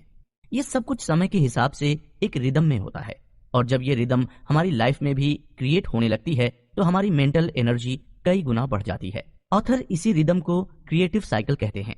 मतलब कि हम अपनी क्रिएटिविटी स्टेजेस और मेंटल स्टेट्स को बार बार रिपीट करते रहते हैं, और जब इस रिपीटेशन से एक रिदम क्रिएट होने लगती है तो हम और ज्यादा क्रिएटिव अपने अंदर महसूस करने लगते हैं। ऑथर हमें बताते हैं कि जब हम अपने क्रिएटिव साइकिल को अच्छी तरह से मेंटेन करते हैं तब टाइम मैनेजमेंट के लिए हमें कोई एक्स्ट्रा एफर्ट्स नहीं डालने पड़ते हैं। क्रिएटिव साइकिल सही तरीके से तभी मैनेज हो पाता है जब हम अभी तक ऑथर की बताई गई टेक्निक्स का यूज कर अपने माइंड को अच्छी तरह मैनेज और कंट्रोल करने लगते हैं। इसका मतलब साफ है कि अपने माइंड को एक बार मैनेज कर लेने के बाद हमें टाइम को मैनेज करने की जरूरत ही नहीं पड़ती है, क्योंकि ये तो फिर अपने आप ही मैनेज होने लगता है। हमारी लाइफ में हमें रोज रोज करने को बहुत से काम होते हैं। अगर हम उन कामों को करने के लिए अपनी प्रायोरिटी लिस्ट तैयार नहीं करते हैं तो सब कुछ मिसअप होने लगता है। इस मिसअप से बचने के लिए ऑथर हमें सलाह देते हुए कहते हैं कि किसी भी इंसान की सबसे बड़ी कमजोरी किसी काम को कल पर टालने की होती है। जो काम हमारे लिए ज्यादा इंपॉर्टेंट नहीं होता है और अर्जेंट भी नहीं होता है, उसे हम कोई रीजन न होने पर कल पर टालने की कोशिश करते हैं। ऑथर ऐसा करने से बिल्कुल मना करते हैं। जब हम बिना किसी रीजन के आज के किसी काम को कल पर टालते हैं तो हम कल के लिए अपने टास्क की लायबिलिटी बढ़ा लेते हैं, और वो ही हमारे लाइफ में मेसअप क्रिएट करने के लिए काफी होता है। देखा जाए तो पूरे दिन में हमारे पास कंप्लीटली 8 घंटे किसी काम को करने के लिए होते हैं। हम बड़ी आसानी से अपने क्रिएटिव साइकिल के अंदर रहते हुए किसी भी काम को अच्छी तरह से कर सकते हैं। लेकिन यहाँ ये बात भी सही है कि इन 8 घंटों में कल पर काम का एक बड़ा हिस्सा टाल देने के लिए विचार करने का भी काफी वक्त होता है। यहाँ ऑथर कहते हैं कि अगर हम उन 8 घंटों में से केवल 2 घंटे भी अपने क्रिएटिव काम के लिए ब्लॉक कर उसे करने में अपनी एनर्जी लगा दें तो उस काम के एक बड़े हिस्से को कल पर टाल देने की पॉसिबिलिटी बहुत ही कम हो जाती है। हमारा पूरा क्रिएटिव सिस्टम कप केक बनाने की प्रोसेस की तरह होता है। कप केक को जब बनाया जाता है तो हर एक कप में केक का तैयार आटा बेक करने के लिए डाला जाता है। केक के हर कप में एक सा ही इंग्रेडिएंट डाला जाता है, एक सी ही टॉपिंग होती है और उसे एक से ही टेम्परेचर पर बेक किया जाता है। लेकिन जब वो कप केक तैयार होता है तो हर कप केक का टेक्सचर और टेस्ट थोड़ा सा अलग होता है। ऐसा ही कुछ हमारा क्रिएटिव सिस्टम भी होता है। हम किसी भी क्रिएटिव काम के बारे में सोचते हुए कप केक को बेक करने की प्रोसेस की तरह एक्ट करते हैं। हमारी लाइफ में क्रिएटिविटी के साथ साथ और भी कई सारे काम होते हैं और उन काम को लेकर बहुत सी प्रॉब्लम्स भी होती हैं। अगर हम किसी एक प्रॉब्लम को लेकर बहुत ही ज्यादा उलझ जाते हैं तो उस वक्त हम अपनी सारी एनर्जी केवल एक कप केक बनाने जैसी प्रोसेस में वेस्ट कर देते हैं। ऑथर कहते हैं कि अगर हम किसी भी क्रिएटिव काम से जुड़े हुए हैं तो हमें हमेशा सीरीज ऑफ कप केक के बारे में ही सोचना चाहिए। मतलब कि किसी भी एक टास्क या प्रॉब्लम को लेकर कभी भी स्टक नहीं हो जाना चाहिए।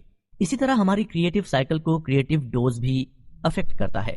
क्रिएटिव डोज और कुछ नहीं बल्कि एक तरह से ये दवा का काम करता है। इसे ठीक से समझने के लिए डेविड एक उदाहरण देते हुए कहते हैं कि जब कभी हमें अपने क्रिएटिव टास्क को लेकर कोई आइडिया आए या कोई विचार आए तो उसे हमें कहीं नोट कर लेना चाहिए। ये आइडिया या थॉट कुछ भी हो सकता है, जैसे कि शॉर्ट स्टोरी का कोई प्लॉट, किसी पेंटिंग को बनाने का विचार या कोई सॉन्ग को कंपोज करने का आइडिया। ऐसा कर लेने के बाद हमें उसके बारे में फिर आगे कुछ सोचना नहीं चाहिए और उसे अगले दिन के लिए छोड़ देना चाहिए और अगले दिन उस पर फिर से थोड़ा सा काम करना चाहिए। ऐसा करने से वो काम बहुत ही परफेक्शन के साथ पूरा होगा। ऑथर इन छोटे छोटे आइडियाज को ही क्रिएटिव डोज कहते हैं। ये एक दवा की तरह काम करते हैं जिसका केवल एक छोटा सा डोज ही हमारे शरीर के लिए काफी होता है। इस तरह के क्रिएटिव डोज का फायदा ये होता है कि हम किसी भी क्रिएटिव टास्क को कल पर नहीं टालते हैं और उस पर रोज थोड़ा थोड़ा काम करते जाते हैं। कोई भी क्रिएटिव टास्क यदि बहुत ज्यादा कॉम्प्लेक्स हो तो उसे कल पर टाले जाने की पॉसिबिलिटी बहुत ज्यादा होती है और क्रिएटिव डोज उस पॉसिबिलिटी को कम कर देते हैं। जब हम किसी भी नई बात के बारे में जानते हैं और अचानक से उसे ऑब्जर्व करना भी शुरू कर देते हैं और जब हम किसी क्रिएटिव प्रॉब्लम्स के बारे में सोचने लगते हैं तो हमारा सबकॉन्शियस माइंड उसके सॉल्यूशन के बारे में सोचने लग जाता है। ऑथर यहाँ पर एक और उदाहरण देते हुए बताते हैं कि जब उन्होंने स्पेनिश भाषा सीखना शुरू किया था तो वो रोज सुबह नाश्ता करते वक्त 15 मिनट तक एक स्पेनिश मूवी का एक ही सीन बार बार देखते थे। पहले कुछ दिन तो उनको कुछ समझ नहीं आता था, लेकिन जैसे जैसे वो रोज उसी मूवी के उसी एक पार्ट को देखते गए तो उनके दिमाग ने मूवी के डायलॉग्स को कैप्चर करना शुरू कर दिया।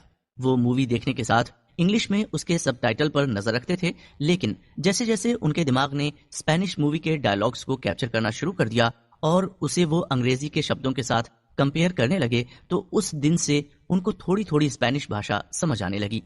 किसी भी नई भाषा को सीखने की इस प्रोसेस में क्रिएटिव डोज ही इंसान को उस काम में आगे बढ़ने के लिए फ्यूल देता है। कुछ ऐसा ही किसी भी तरह के क्रिएटिव काम के साथ भी होता है। इन क्रिएटिव डोज को समय समय पर लेते रहने से हमारी प्रोडक्टिविटी तेजी से बढ़ने लगती है। दोस्तों, हमारी लाइफ हर समय एक सी नहीं होती है। इसमें अप्स एंड डाउन्स आते ही रहते हैं और इन्हीं के साथ चलते हुए हमें अपने सारे काम पूरे करने होते हैं। Mind management not time management के ऑथर डेविड की लाइफ में भी कुछ ऐसा अनसर्टेन हुआ था। एक दिन उनकी मदर को अचानक से ब्रेन हैमरेज हुआ और वो कोमा में चली गई थी। डेविड के लिए वो समय बहुत ही मुश्किल समय था, लेकिन उनका कहना है कि अपनी लाइफ की मुश्किल से मुश्किल सिचुएशन में भी कोई भी इंसान अगर चाहे तो अपने क्रिएटिव सिस्टम को एक्टिव रख सकता है। इसे एक्टिव रख पाना केवल और केवल माइंड को मैनेज और कंट्रोल करने पर ही पॉसिबल हो सकता है। अपनी लाइफ के उन मुश्किल दिनों में भी डेविड ने अपने क्रिएटिव काम को छोड़ा नहीं, लेकिन रोज उसे थोड़ा थोड़ा करते गए। आज आप डेविड की किताब की जो ये बुक समरी सुन रहे हैं, उस किताब को डेविड ने अपनी मदर कोमा वाली सिचुएशन में ही पूरा किया। डेविड कहते हैं कि मुश्किल समय में क्रिएटिविटी को बनाए रखने के लिए क्रिएटिव डोज बहुत काम आते हैं, जिससे हमारा क्रिएटिव साइकिल एक्टिव बना रहता है। सिंपल सा उदाहरण है, कोई राइटर अगर रोज 250 शब्द लिखता रहे तो वो 200 दिनों में बड़ी आसानी से अपनी कोई भी बुक पूरी कर सकता है। इसी तरह हम अपनी लाइफ का कोई भी टास्क क्रिएटिव डोज के साथ बड़ी आसानी से पूरा कर सकते हैं। कोरोना पेंडेमिक के बाद वर्क फ्रॉम होम का जो कल्चर शुरू हुआ है, उसमें कई लोगों को अपने टाइम को मैनेज करने में बड़ी मुश्किल आ रही है। उस मुश्किल का केवल एक ही कारण है कि हम जरूरत से ज्यादा फोकस अपने टाइम को मैनेज करने में करते हैं। ऐसी सिचुएशन में जहां अपनी पर्सनल और प्रोफेशनल लाइफ के बीच रही छोटी सी दीवार के टूटने का खतरा हमारे सिर पर लगातार बना रहता है, वैसे में हमें माइंड मैनेजमेंट की जरूरत टाइम मैनेजमेंट से ज्यादा है। दोस्तों, अब तक के सारे एपिसोड सुनकर आप ये तो अच्छी तरह से समझ ही गए होंगे कि समय की कीमत समय के हिसाब से ही होती है, और जब हम अपने माइंड से अपने टाइम को कंट्रोल करना सीख जाते हैं तो हमारा समय हमारे लिए कब और कितना कीमती है ये हम खुद ही डिसाइड करने लग जाते हैं। ये सब सीखने के लिए हमें केवल इसकी प्रैक्टिस करने की जरूरत है। माइंड मैनेजमेंट को आसान स्टेप्स में अपनी लाइफ में इंप्लीमेंट करने के लिए ऑथर ये कहते हैं कि हमें ज्यादातर इवेंट टाइम का यूज करना चाहिए। जो काम इवेंट टाइम से न हो सके केवल उनको ही क्लॉक टाइम से करना चाहिए। इसी के साथ हमें अपने क्रिएटिव स्पॉट को जानना और पहचानना जरूरी है। इसे जानने के बाद अगर हम रोज रोज अपनी क्रिएटिव ब्लॉक्स को दूर करते रहते हैं तो हम अपनी मेंटल स्टेट को बड़ी आसानी से मेंटेन कर सकते हैं। मेंटल स्टेट को मेंटेन करने के साथ साथ हमें क्रिएटिविटी की 4 स्टेज का भी ध्यान रखकर उसे इंप्लीमेंट करते रहना चाहिए। माइंड को मैनेज करने की टेक्निक्स को अपनी लाइफ में इंप्लीमेंट कर उससे बेस्ट रिजल्ट पाना कोई एक दिन का काम नहीं है। लेकिन दोस्तों, आपने अब तक mind management not time management के ऑथर डेविड की कही बातों को अगर ध्यान से सुना है तो उसे आप अपनी लाइफ में इंप्लीमेंट कर बेस्ट रिजल्ट जरूर पा सकते हैं। दुनिया में जो लोग भी अपनी क्रिएटिविटी के दम पर आगे बढ़ते हैं वो इन सब टेक्निक्स का यूज जरूर करते हैं। उम्मीद है आपको अब तक के सारे एपिसोड पसंद आए होंगे। तो चलिए अब आगे बढ़ते हैं इस बुक समरी के आखिरी एपिसोड की तरफ, जिसमें आप जानेंगे एपिसोड 5 में पूछी गई पजल्स का जवाब। एपिसोड 11, पजल के जवाब। अपनी लाइफ की मुश्किलों को हैंडल करते हुए कुछ लोगों को कई चीजों से घबराहट होने लगती है। किसी एक चीज पर उनका कंट्रोल नहीं रहता और वो खुद को हेल्पलेस महसूस करने लगते हैं। मेडिकल की भाषा में इसे एंजाइटी कहते हैं, लेकिन कई बार हेल्पलेस की ये फीलिंग होपलेस में बदलने लगती है, यानी कि इंसान अपने भविष्य से उम्मीद खो बैठते हैं। तब इस सिचुएशन को डिप्रेशन माना जाता है। ये जरूरी नहीं है कि जिसे एंजाइटी है वो डिप्रेशन में भी हो या डिप्रेशन में घिरे हुए इंसान को एंजाइटी की शिकायत भी हो। एंजाइटी और डिप्रेशन दोनों ही तरह की सिचुएशन इमोशंस से अटैच होने के साथ साथ माइंड और टाइम मैनेजमेंट से भी रिलेटेड होती हैं। ऐसी सिचुएशन में इंसान की क्रिएटिविटी उसका लाइफ सपोर्ट सिस्टम होती है। आपके आसपास अगर एंजाइटी या डिप्रेशन से परेशान कोई नजर आए तो आप ये बुक समरी उन लोगों को भी सजेस्ट करके एक अच्छा काम कर सकते हैं। इस बुक समरी में हमें अभी तक जो भी बातें सुनी वो हमारी क्रिएटिविटी को लेकर ही थी, लेकिन दोस्तों ये इसका मतलब ये नहीं है कि आप इसका उपयोग केवल क्रिएटिव कामों को पूरा करने के लिए ही कर सकते हैं। माइंड को मैनेज करने की टेक्निक्स हम सभी के लिए फायदेमंद हो सकती है और इसका यूज कर हम ऐसा कुछ कर सकते हैं जो हमारी सोच से भी बाहर हो। दोस्तों, उपलब्धि सिर्फ जो समाज की नजर में है वो नहीं है। बड़ी उपलब्धि तो वो है जब आप अपने दिमाग में बनाए गए दायरों को तोड़ें और आप समझें कि ये भी एक पॉसिबिलिटी मेरे लिए मौजूद है। जिंदगी में यहीं से बदलाव की शुरुआत होती है। आपने अब इस बुक समरी को सुनते हुए इस एपिसोड तक आए हैं, इसका मतलब यही है कि आपने अपनी जिंदगी में बदलाव की शुरुआत कर दी है। इसी शुरुआत की आपको बधाई देते हुए आगे बढ़ते हैं और जानते हैं एपिसोड 5 में पूछी गई पजल के जवाब। याद है ना दोस्तों, एपिसोड 5 में पूछी गई पजल। चलिए, अगर नहीं याद है तो एक बार फिर से उसे यहाँ सुन लेते हैं। पहली पजल थी हरा आटा लाल पराठा, उसे मिलजुल कर सब सखियों ने बांटा। इस पजल का जवाब है मेहंदी। दूसरी पजल थी 3 अक्षर का मेरा नाम, पहला कटे तो राम राम, दूसरा कटे तो फल का नाम, तीसरा कटे तो करूं काटने का काम, बताओ क्या है मेरा नाम। इस पजल का जवाब है आराम। इस पजल को अगर आपने सक्सेसफुली सॉल्व कर लिया है तो आप अपने क्रिएटिव स्पॉट को पहचानने में एक्सपर्ट हैं और अब आपको जरूरत है केवल ऑथर की बताई गई बातों को अपनी लाइफ में इंप्लीमेंट करने की जरूरत है। यह जरूरी नहीं है कि आप सारी बातों को अपनी लाइफ में इंप्लीमेंट करें। आपकी लाइफ की सिचुएशन, आपके काम के अनुसार जिस समय जो भी कॉन्सेप्ट आपको इंप्लीमेंट करने जैसा लगे उसे जरूर अपनी जिंदगी का साथी बना लें। ऐसा करते रहने से रिजल्ट आपको जरूर मिलना शुरू हो जाएंगे। इसके साथ ही ऑथर कुछ काम की टिप्स देते हुए कहते हैं कि दूसरे लोग हमारे काम या विचारों के बारे में क्या बोलते हैं उसकी हमें परवाह नहीं करनी चाहिए, क्योंकि हम खुद अपने आप को उनसे कहीं ज्यादा जानते हैं और समझते हैं। हमें कुछ क्रिएटिव लोगों के साथ में ज्यादा से ज्यादा वक्त बिताना चाहिए। इसके लिए लेखक हमें बच्चों के साथ ज्यादा समय बिताने की सलाह देते हैं, क्योंकि पूरी दुनिया में बच्चों से ज्यादा क्रिएटिव और कोई नहीं होता है। उनकी कल्पना शक्ति एकदम खुली होती है और यदि हम उनके साथ में रहेंगे तो वो हमें हमेशा हमारी लिमिटेशन से बाहर की बातों के बारे में सोचना सिखा देंगे। सब कुछ जान लेने के बाद भी यदि हमें क्रिएटिव बनने में परेशानी हो रही है तो हमें एक बार अपने अंदर झांक कर देख लेना चाहिए। हर कोई क्रिएटिव होता है, लेकिन यदि हमें लगता है कि हम क्रिएटिव बनने के लायक नहीं हैं तो पॉसिबिलिटी है कि हम कभी भी क्रिएटिव नहीं बन सकेंगे। हम अपने ऊपर भरोसा बढ़ाकर बहुत कुछ कर सकते हैं। हमें अपने सोचने के तरीके को भी बदलते रहना चाहिए। रोज रोज किए जाने वाले काम को करने का तरीका भी कभी कभी बदल लेना चाहिए। जैसे कि किसी जगह जाने का अपना रास्ता बदल लें, टॉयलेट में जाकर कुछ पढ़ें, शहर में घूमते वक्त नई नई चीजों की तलाश करें। हाल ही में हुई एक रिसर्च के अनुसार ऐसे लोग जिनके पीछे नीले रंग की दीवार या अन्य उसी कलर का कोई बैकग्राउंड होता है, वो किसी भी क्रिएटिव काम को ज्यादा अच्छी तरह से कर पाते हैं। इसलिए इस बात को भी आजमाने में कोई बुराई नहीं है। क्रिएटिविटी को रेगुलर प्रैक्टिस की जरूरत होती है। यदि हम किसी चीज को क्रिएटिव तरीके से करना चाहते हैं तो हमें इसे बार बार करते रहना चाहिए। हम जितना ज्यादा ऐसा करेंगे हम उतने ही ज्यादा क्रिएटिव भी बनते जाएंगे। ऑथर ये भी कहते हैं कि हमें अपने दिल की आवाज को हमेशा सुनना चाहिए। ऐसा करने से मन और दिमाग पर बोझ नहीं रहता है और हम कोई भी काम अपनी पूरी क्रिएटिविटी का यूज करके कर सकते हैं। हमें अपनी जिंदगी के अनुभवों के बारे में सोचते रहना चाहिए और फिर इसे किसी और तरीके से चेंज कर उसे क्रिएटिविटी का रूप दे देना चाहिए। जैसे कि अपने अनुभवों पर गाना बन सकता है, कोई पेंटिंग बन सकती है, या फिर कोई कोलाज या कोई शॉर्ट फिल्म भी तो बन सकती है। हमारी जिंदगी कैसी होनी चाहिए इस बारे में केवल हम ही सोच सकते हैं। इसलिए हमें अपने इमोशंस को दुनिया में मौजूद